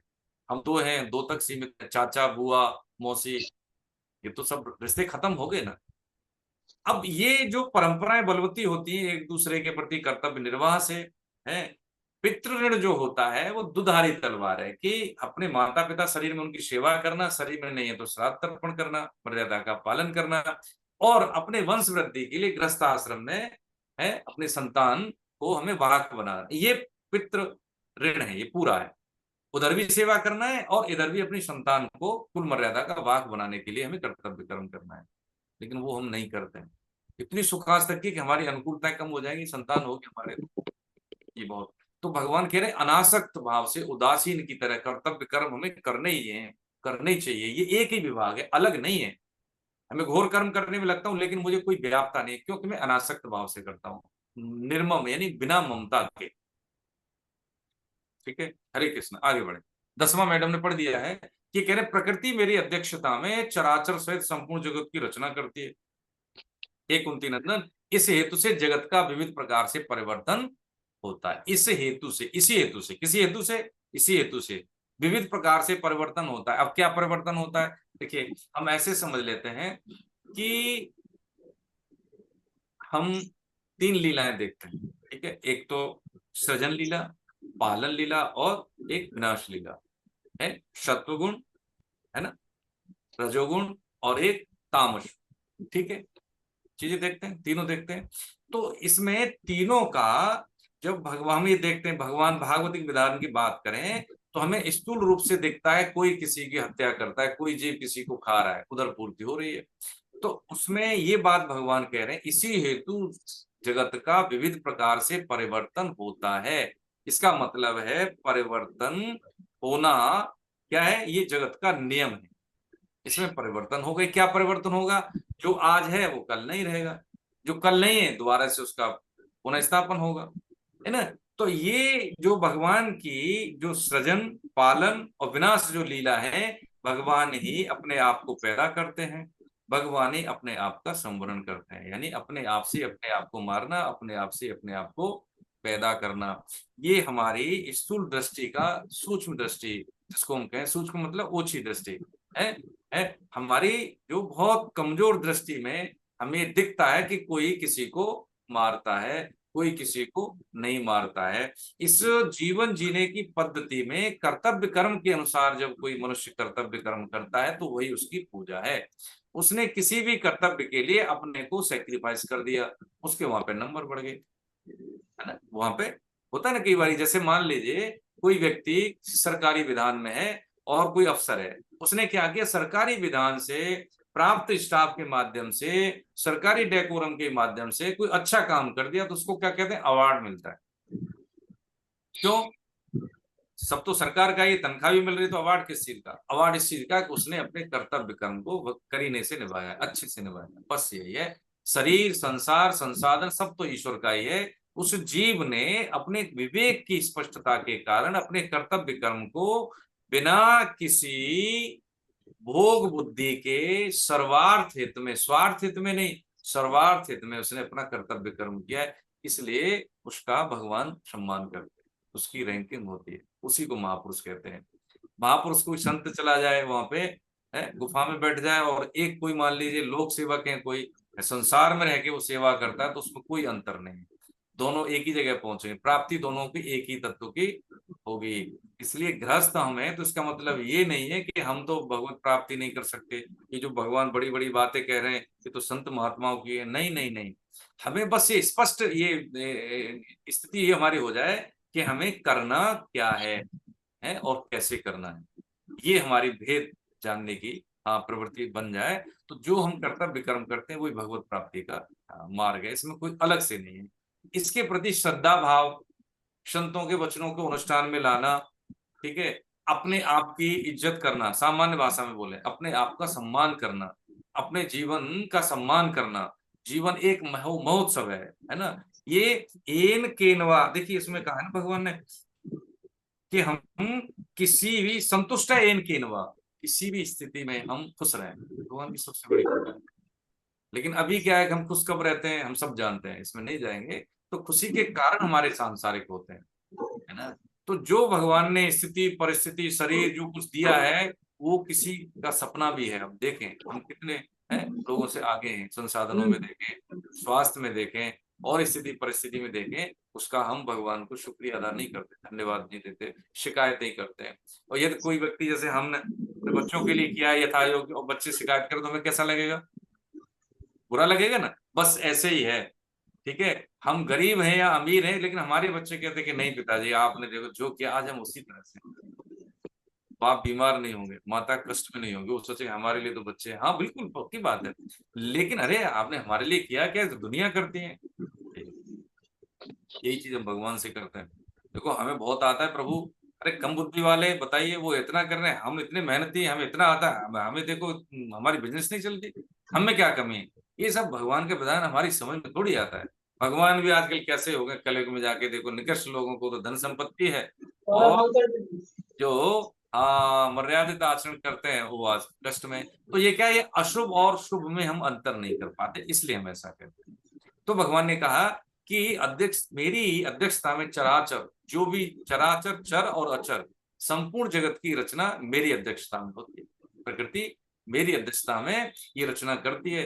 हे कुंती नंदन, इसी हेतु से जगत का विविध प्रकार से परिवर्तन, परिवर्तन का मतलब होता है कि जो आज है वो नहीं रहेगा, नित्य निरंतर प्रवाह में है, ये रचना प्रभाव में है ना। ये जो नाशवान का मतलब पहला ही गुण इसका होता है परिवर्तन। जो नाशवान है वो परिवर्तन है, या जो परिवर्तन है तो वो पक्का नाशवान है। एक दूसरे की बात है, एक दूसरे के पूरक है ना। तो ऐसा भगवान ने कहा जो परिवर्तित नहीं होता वो क्या है? वो भगवान ने कहा है वो जीव। जीव का मतलब चेतन सत्ता, वो पहले भी थी आज भी है, लेकिन जीव पने के कारण, अशुभ से संयोग के कारण उसको अपना अंत और आदि दिखाई देता है, लेकिन प्राय उसका शरीर बदलते हैं, खोल बदलते हैं, लेकिन वो जीवात्मा जीव पने में रहती है, उसका कभी नाश नहीं, ऐसा भगवान। हरे कृष्ण। आगे। हरे कृष्णा सर। मूर्ख लोग मेरे संपूर्ण प्राणियों के महान ईश्वर रूप श्रेष्ठ भाव को न जानते हुए मुझे मनुष्य शरीर के आश्रित मानकर अर्थात साधारण मनुष्य मानकर मेरे अवज्ञा करते हैं। हरे कृष्ण सर। हरे कृष्ण। अब देखिए इसमें भगवान कह रहे हैं कि अब उल्टी बात बताने, ये अब तक की बात बताई, अब कह रहे हैं कि जो मूर्ख लोग मेरे संपूर्ण प्राणियों के महान ईश्वर रूप श्रेष्ठ भाव को न जानते हुए मुझे मनुष्य शरीर के आश्रित मान लेते हैं, दुर्योधन धृतराष्ट्र, है ना, ये तो ग्वाला ही तो बोलते थे, अर्थात साधारण मनुष्य मानकर मेरी अवज्ञा करते हैं, है ना। तो क्या होता है उनका, वो चीज भगवान ये बता रहे हैं। हाँ आगे 12वां भी पढ़िए मैडम। हरे कृष्ण। कंप्लीट हो जाएगा भाव। 12वां।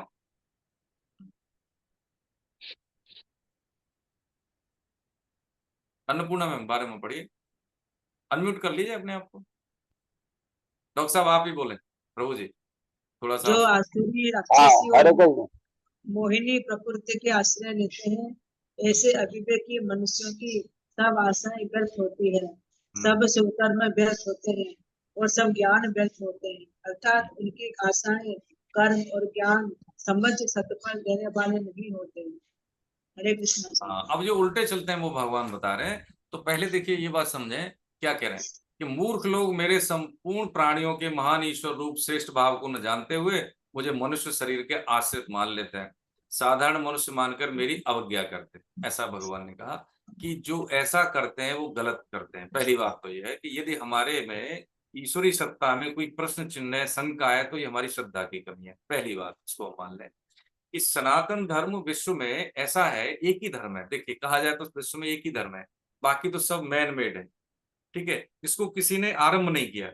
हमारा जो सनातन धर्म है किसी ने आरंभ नहीं किया, क्योंकि ये सीधा सत्ता से ही प्रकट हुआ है, ठीक है।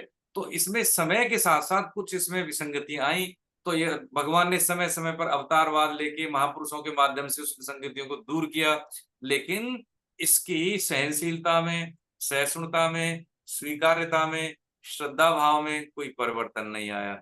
लेकिन जब व्यक्ति अशुभ के साथ संयोग होने से अहम के कारण उस सत्ता में विश्वास नहीं करता, तो भगवान क्या करते हैं, उसकी वृत्ति को चेंज करने के लिए है यथानुकूल चेष्टा करते हैं।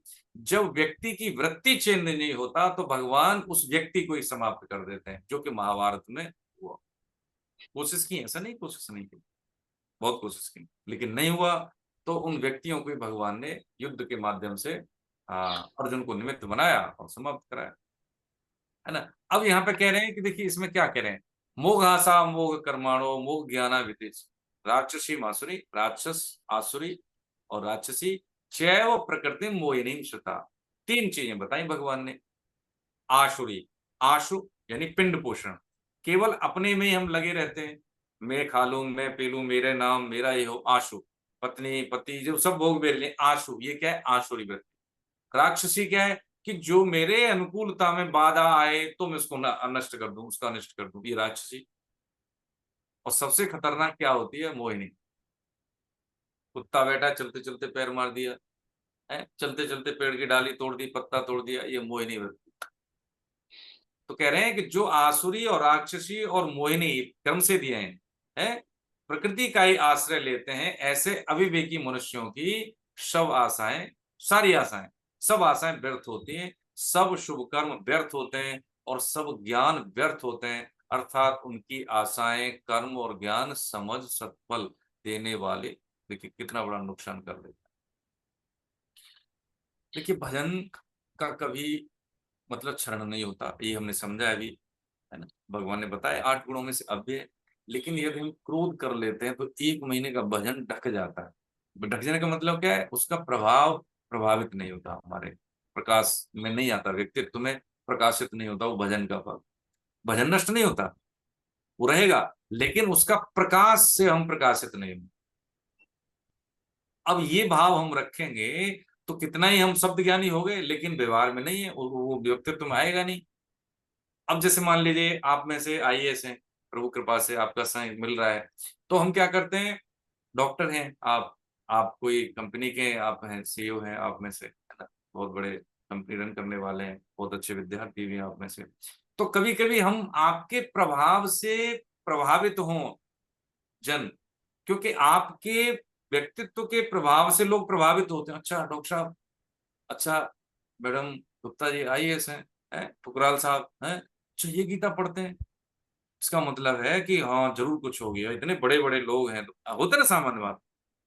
तो इसका मतलब आपके नाम की बड़ाई करना नहीं है, क्योंकि भगवान ने जो आपको समृद्धता दी है, जो ऐश्वर्य दी है, जो प्रतिष्ठा दी है, उस प्रतिष्ठा का सदुपयोग, यानी उस आपके प्रभाव से प्रभावित होने के लिए लोगों को मानक देना, है ना। श्रेष्ठ जन कौन है, समझा ना अध्याय 3 में हमने। तो यहाँ कह रहे हैं कि ये जो आसुरी राक्षसी मोहिनी प्रकृति का आश्रय लेते हैं, ऐसे अविवेकी मनुष्यों की सब आशाएं व्यर्थ होती हैं।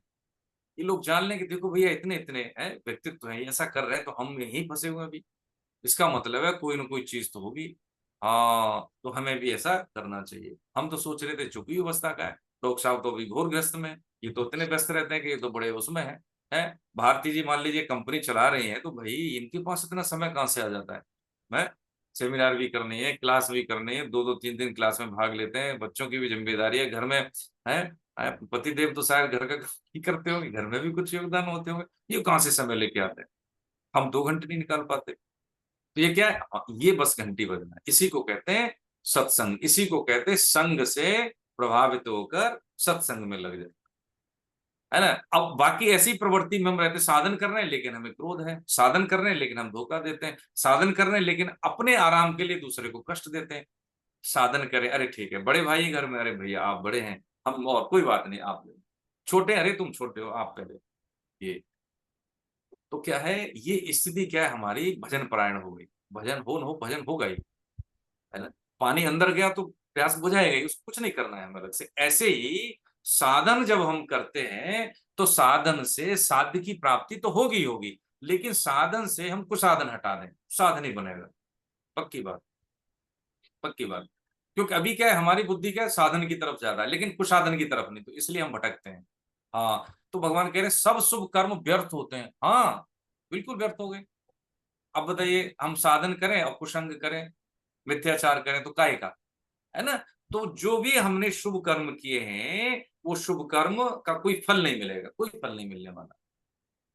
अरे मान लीजिए आप कोई बहुत बड़े जज थे, आपने देखा होगा मीडिया में, और उनको कोई दुराचारी का आरोप लगा, तो उनकी प्रतिष्ठा भंग हुई, बिल्कुल बंद। क्या का मतलब, जो पूरा देश का सीजीआई रहा और उसको दुराचारी का आरोप लग गया, तो वो कटघरे में आ गया कि नहीं आ गया।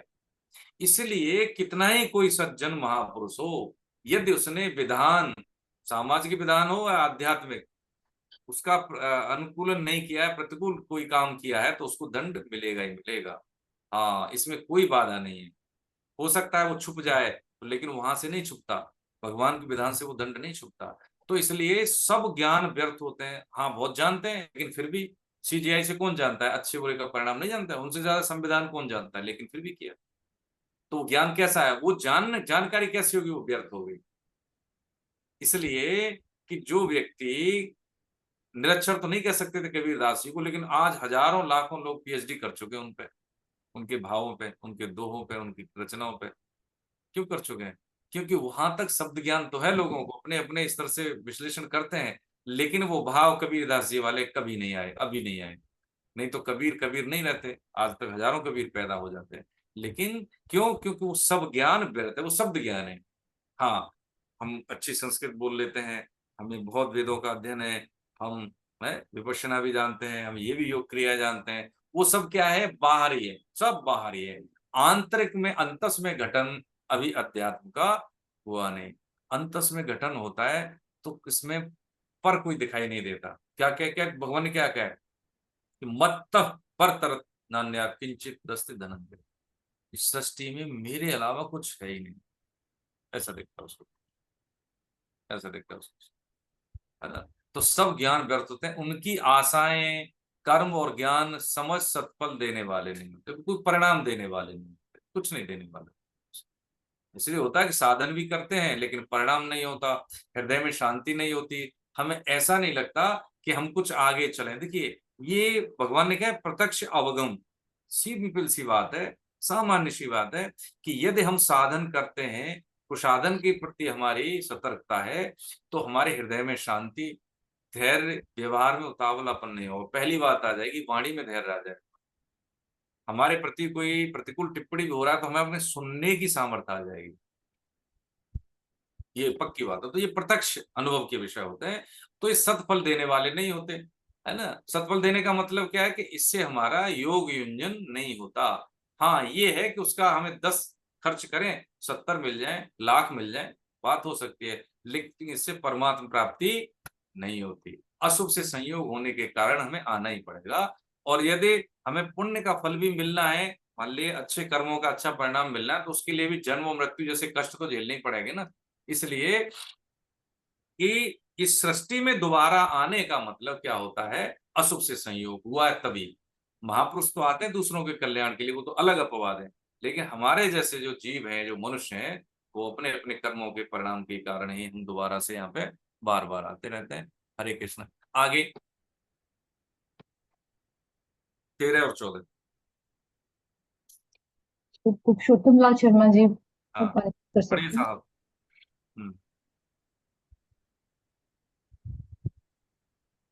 हम्म,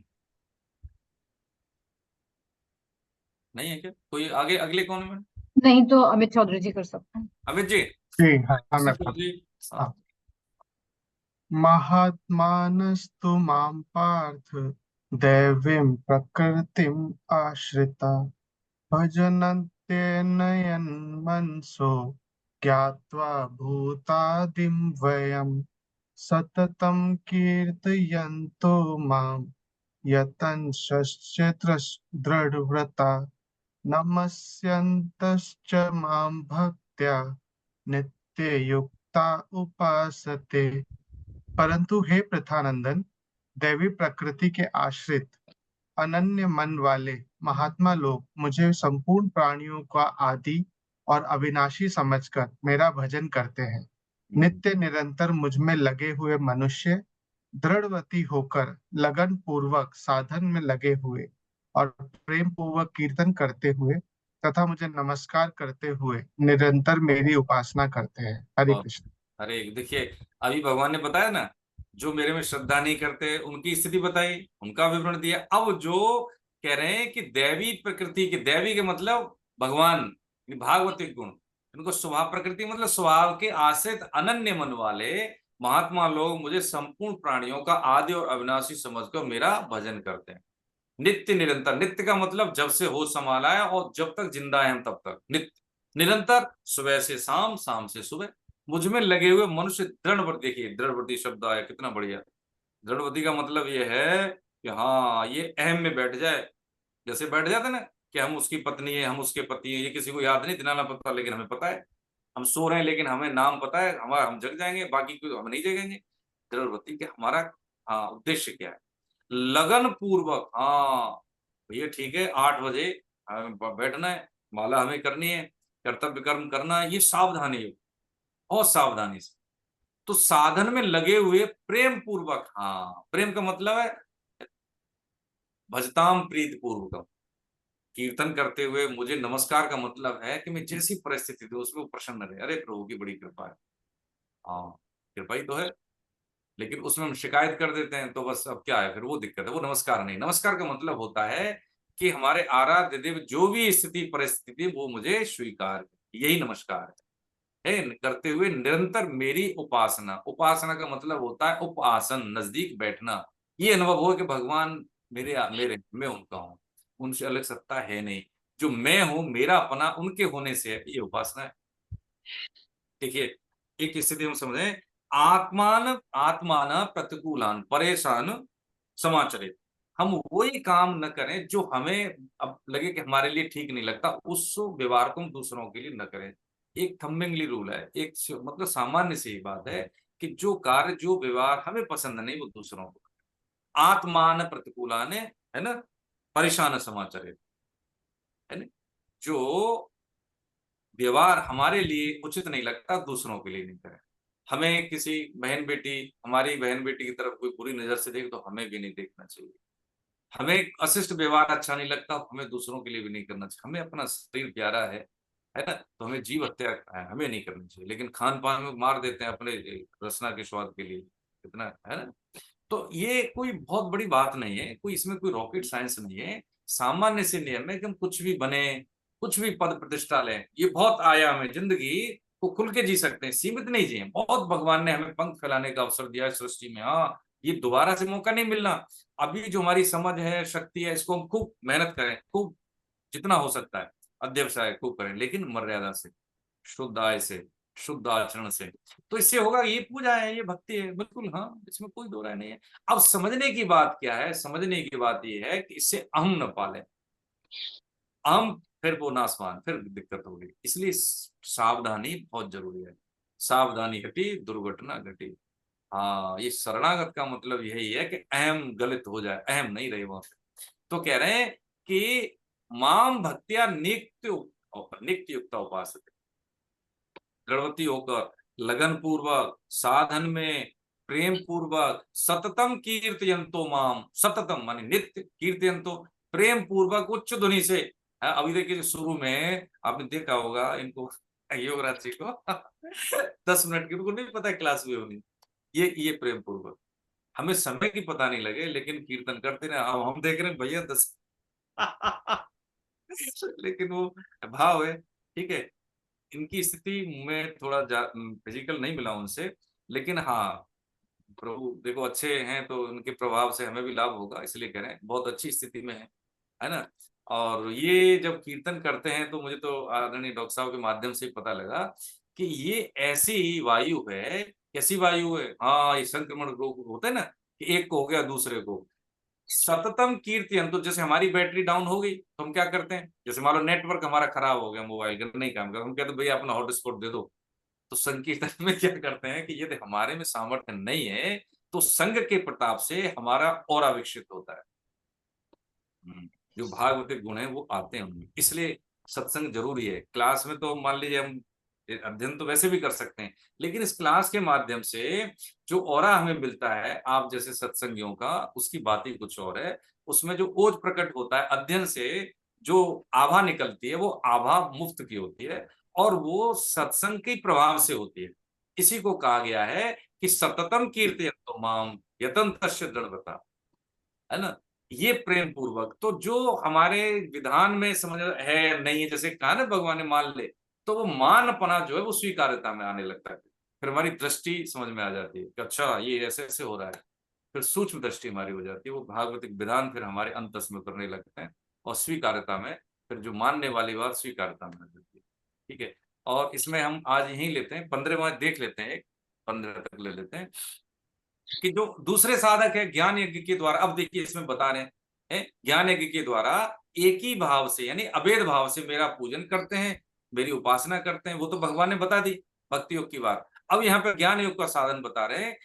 और दूसरे कई साधक अपने को पृथक मानकर चारों तरफ मुख वाले मेरे विराट रूप की, अर्थात संसार को मेरा विराट रूप मानकर सेव्य सेवक, सेव्य का मतलब जिसकी सेवा करें, सेवक जो सेवा करे, है भाव से मेरी अनेक प्रकार से उपासना करते हैं, है ना। अब अनेक बार जैसे मान लीजिए कि भाई मैं मरीज की सेवा कर रहा हूँ, मैं तो व्यवसायी हूँ, तो जो वस्तुएं आवश्यक वस्तु बाजार में दे रहा हूँ ताकि लोग लेके जाएं और आवश्यक जो उचित मूल्य पे बेचता हूँ तो परिवार का पोषण चलता है।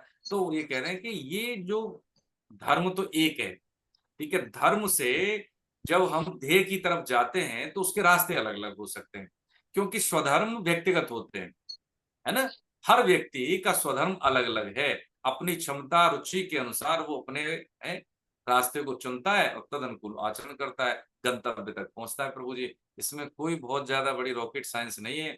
जितने हम पढ़ लिख जाते हैं तो सबसे बड़ी बाधा यही होती है कि जो श्रद्धा है वो समझ में आती नहीं, क्योंकि साइंस रूपी जो तुच्छता है वो श्रद्धा रूपी व्यापकता को हमारे अंतस में उतरने नहीं देती, बाधा पैदा कर देती है ना।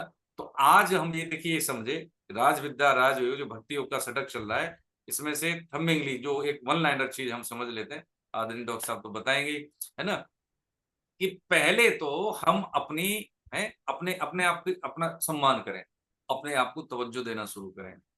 ठीक है, जो साधन करते हैं उस साधन की उपयोगिता को स्वीकार करें कि इसी से मेरा कल्याण होना है। दूसरी बात यह है कि समय के प्रति सचेतता हमारी रहे कि आज का दिन जो हमेशा के लिए मेरी जिंदगी में आने वाला नहीं है, आज जो मेरी अवस्था है दोबारा से वो अवस्था होने वाली नहीं है, इसलिए इसका भरपूर उपयोग प्रेम से, परेशानी से नहीं, प्रेम से, है ना, जो भी साधन करें, जो भी सेवा करें, बिल्कुल।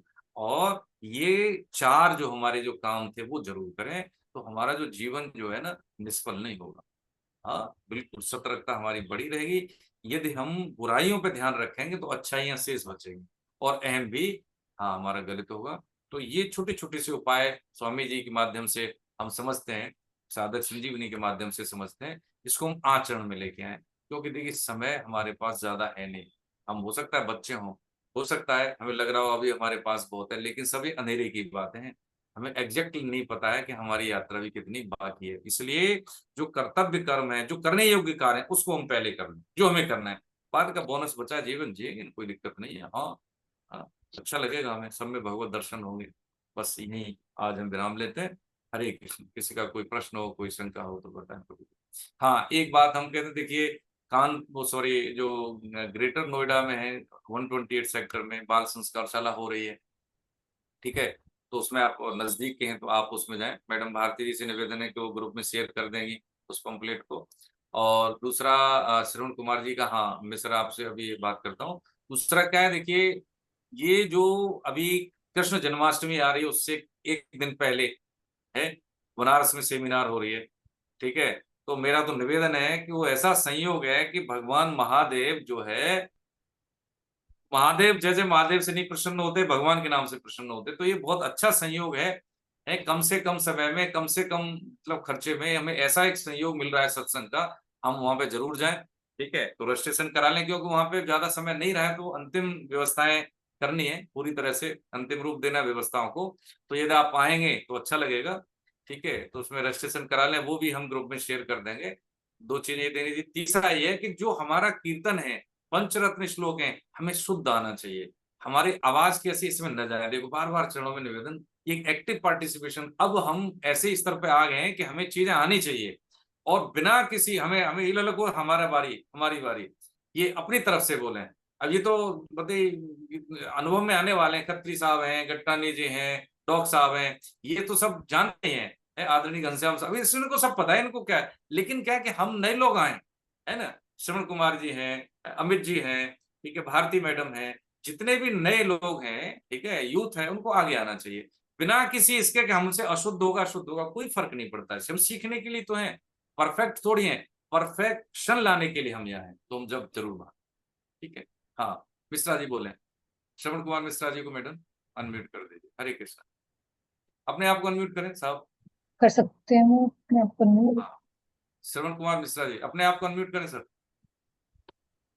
आपके पास आने नहीं। हाँ बताएं सर, बताइए।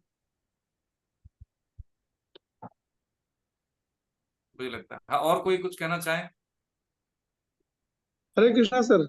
हाँ सर प्रणाम, बताएं। सर एक वो मोहिनी स्वभाव को एक बार थोड़ा सा और बता दीजिएगा, मोहिनी स्वभाव हाँ क्या करें? हाँ, जैसे आशु, राक्षसी और मोहिनी। आशु जी का मतलब होता है पिंड पोषण, आशु का मतलब प्राण, केवल अपने लिए सोचना है आशु।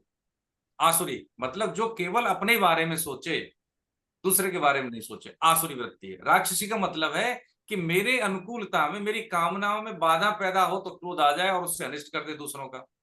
मोहिनी होती बिना कारण के, कोई लेना देना नहीं, फिर भी दूसरे का नुकसान कर दे, उसको कहते हैं मोहिनी। ये बहुत मूढ़ावस्था होती है मोहिनी, अज्ञान अवस्था, ठीक है ठीक। सर। हाँ आदरणीय डॉक्टर। हरे कृष्ण सर। हाँ सर एक मिनट, गट्टानी साहब सुन लेते हैं आपका, तो हम कंक्लूजन ही लेते हैं प्रभु जी। मैं ये पूछा था भैया जी कि भगवान ने जैसा कहा ना कि सब मुझ में स्थित है, और फिर कहा सब मुझ में स्थित नहीं है, इन दोनों चीजों का मतलब कैसे इसको समझें?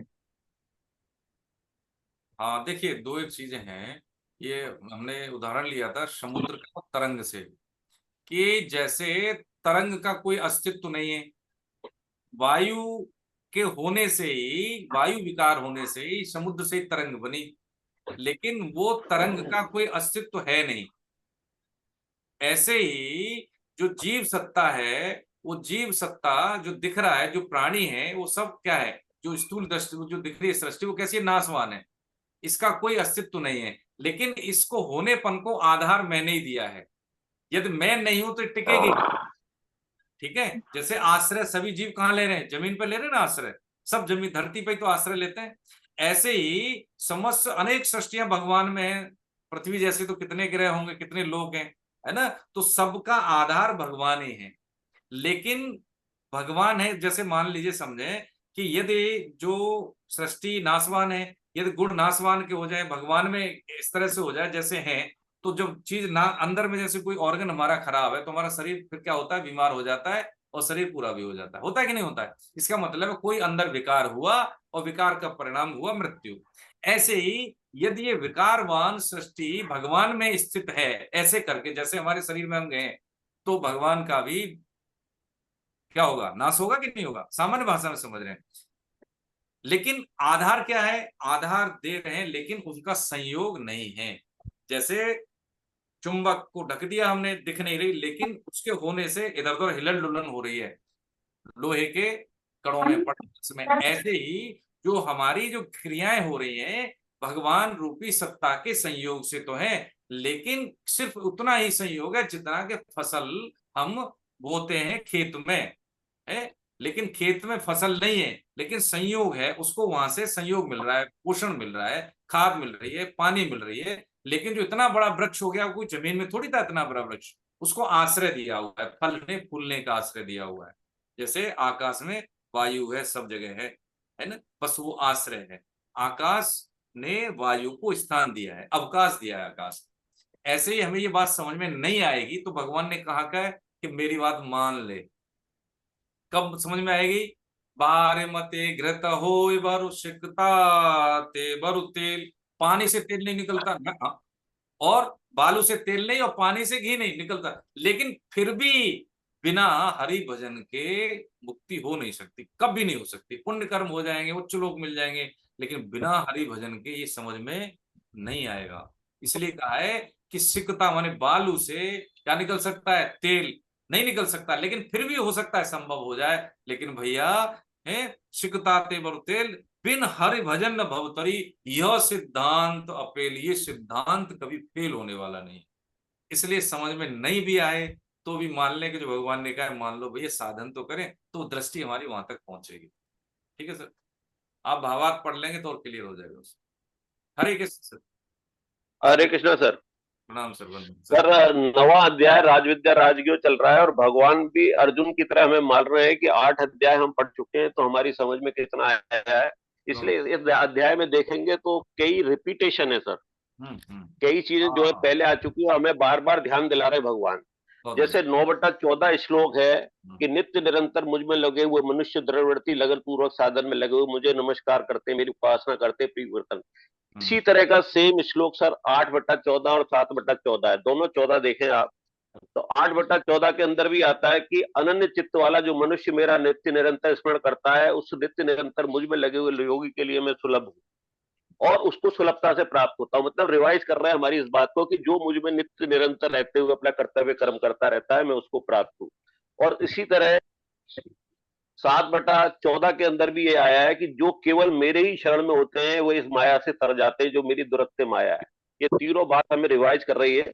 इसी तरह भगवान 15वें श्लोक में हमें ज्ञान मार्ग भी दिखा दिया है कि ज्ञान से भी मुझे प्राप्त किया जा सकता है और अपने कर्तव्य कर्म से, जो संसार को मेरा विराट रूप मान करके उसकी साधना उपासना करता है, तो हमें कर्तव्य कर्म भी बता दिया है, ज्ञान भी बता दिया है। इसी तरह 9/11 श्लोक जो आया है कि मूर्ख लोग मेरे संपूर्ण प्राणियों के महान ईश्वर रूप श्रेष्ठ भाव को न जानते हुए मुझे मनुष्य शरीर के आश्रित मानकर अर्थात साधारण मनुष्य मानकर मेरी अवज्ञा करते हैं। उसमें आसुरी राक्षसी मोहिनी की आपने बहुत अच्छी व्याख्या की। यही श्लोक 7/24 में आया है सर। 7/24 के अंदर देखे आप तो 7/24 के अंदर है कि बुद्धिहीन मनुष्य मेरे परम अविनाशी और सर्वश्रेष्ठ भाव को न जानते हुए अवक्त यानी मन इंद्रियों से परम सच्चिदानंद घन परमात्मा को मनुष्य की तरह शरीर धारण करने वाला मानते हैं। यानी कि हमें बार बार रिवाइज करा रहे हैं कि मैं ये साधारण शरीर वाला नहीं हूं, मेरे कर्म दिव्य हैं। इसलिए इसमें 9/9 में कहा है कि 9/7 9/8 में तो कहा है कि तू मेरे शरीर में समाने के बाद महाप्रलय में महासर्ग में पूर्ण संग होने के कारण वापस उसी तरह को प्राप्त होता है। यानी कि आपकी मुक्ति नहीं होती जो आपने समझाया था। लेकिन भगवान ने भी तो वहां कर्म किया, लेकिन उनकी मुक्ति क्यों है? क्योंकि वो अनासक्त है, उदासीन है। तो वो हमें इस माध्यम से शिक्षा दे रहे हैं कि तू मेरी तरह अनासक्त निष्काम भाव से कर्म करेगा तो तेरी भी मुक्ति हो जाएगी और तेरे कर्म भी अकर्म हो जाएंगे। इस 9/9 से वो सिखाने की हमें कोशिश कर रहे हैं। और इसी तरह जो अभी घट्टानी साहब ने सवाल पूछा और आपने बहुत अच्छी तरह व्याख्या की कि प्राणी मुझ में स्थित है और मुझ में नहीं भी है, मैं उनमें नहीं हूं। दो बिल्कुल कॉन्ट्राडिक्टरी है, एक बार पढ़ने में बिल्कुल समझ में नहीं आती। पर जो आपने उदाहरण एक तरंग वाला दिया और एक सर वो घड़े वाला उदाहरण भी बहुत अच्छा था कि घड़े 1000 घड़े में प्रतिबिंब सूर्य का नजर आ रहा है, तो ऐसा लगता है परमात्मा है, और घड़े तोड़ दिए जाए तो नहीं है। यानी कि सूर्य है लेकिन वो हमारे में प्रतिबिंब नजर आता है, तो हम में परमात्मा है, वो परमात्मा नहीं है। अगर वो हमारे अंदर इस तरह सूर्य की तरह हो जाते तो हमारे जो कर्म है, जो सकाम कर्म है, वो उनको लगते, पर उनको इसीलिए नहीं लगते कि वो एक प्रतिबिंब की तरह हमारे अंदर है और हमारे शरीर के नष्ट होते ही हमारे साथ नष्ट हो जाते हैं, हमारे में रहते नहीं है। और दूसरा जो 8 आपने जो बताई थी सर की 8 जो अभी राज विद्या ही चल रही है, राजघ्य जो चलेगा वो तो 30-32 श्लोक पे आएगा। अभी राज विद्या के जो 8 लक्षण चल रहे हैं वही चल रहे हैं कि राज विद्या है क्योंकि ये विद्याओं की राजा है, और राजगुह के प्रकट अपने आप को प्रकट नहीं करते, मनुष्य रूप लीला में रहते हैं, और जो उसके प्रेम वर्ष आ जाता है उसके प्रकट हो जाते हैं, जैसे गोपियों के और अर्जुन के प्रकट हो गए। और इससे पवित्र कोई विद्या नहीं है, इससे कोई उत्तम विद्या नहीं है। और दूसरा इसका फल भी प्रत्यक्ष है, तुरंत मिलता है, और फल नाशवान नहीं है, अव्ययम है, और जो भगवान की प्राप्ति करा देती है। और दूसरा बहुत सरल है और बहुत सुखमय है। ये 8 आपने जो बताई थी बहुत विलक्षण थी। इसी को मैं समाप्त करता हूँ। बहुत बढ़िया सर, आपने कंसेप्ट मतलब कंक्लूड किया बहुत अच्छे से। आज की सार समारोह क्लास के आपके माध्यम से वंदनीय प्रभु जी, आपका तो साथ हमारे लिए बहुत बड़ा एक मतलब एक सफलता, या हम क्या कि गीता क्लास की सार समार है। एक बात सिर्फ यही है कि देखिए हम जाने अनजाने प्रभु से प्रेम करते हैं, लेकिन हम जताते नहीं हैं। कि किसी ने देखा है, खास तो तू आज भी है, बस जताना छोड़ दिया है। खास तो तू आज भी है, बस जताना छोड़ दिया है। और याद तो तेरी रोज आती है, बस बताना छोड़ दिया है। ठीक है। अंत तो गत्वा जीव जाता उधर, ये नहर जो होती है ना, चाहे नदी हो, जाती है समुद्र में ही, लेकिन क्या है कि बस किसी की लंबाई या किसी का जो गंतव्य, किसी की यात्रा कम होती है, किसी की ज्यादा, जाना सबको वही है, कष्ट कम हो, बस यही साधन हम करते हैं। वेदन है। हरे कृष्ण। हरे कृष्ण गोविंद सर, सर। हरे कृष्ण सर, को टोक रहा हूँ। ये पहला श्लोक भी सर रिपीट हुआ है सर। पहला श्लोक था ना, मैं तो दोबारा कहूंगा, फिर कहूंगा, फिर इसलिए कहा है कि 7/2 के अंदर भी कहा है भगवान ने। हाँ हाँ हाँ, इसलिए कहा है कि फिर कहूंगा। हाँ, परोक्षा में बिल्कुल सही कह हाँ रहे हैं। हाँ। हाँ। गोविंद जय जय गोपाल जय जय गोविंद जय जय गोपाल जय जय राधारमण हरे गोविंद जय जय राधा रमण हरि गोविंद जय जय गोविंद जय जय गोपाल जय जय गोविंद जय जय गोपाल जय जय राधारमण हरे गोविंद जय जय राधा रमण हरि गोविंद जय जय राधारमण हरे गोविंद जय जय राधा रमण हरि गोविंद जय जय नाम संकीर्तनम यस्य नाम संकीर्तनम यस्य सर्व पाप प्रणाशनम सर्व पाप प्रणाशनम प्रणामो दुःख शमनस्तम नमामि हरिं परम प्रणामो दुःख शमनस्तम नमामि हरिं परम। बोलो बांके बिहारी लाल जय हो सरकार जय हो भगवान की जय, सब संतों की जय, जय सब हो भक्तों की जय, जय हो अनंत वैष्णव वृंद की जय, जय हो दश पुण्य आत्माओं की जय, जय हो राष्ट्रीय आनंद की जय, जय हो माता की जय।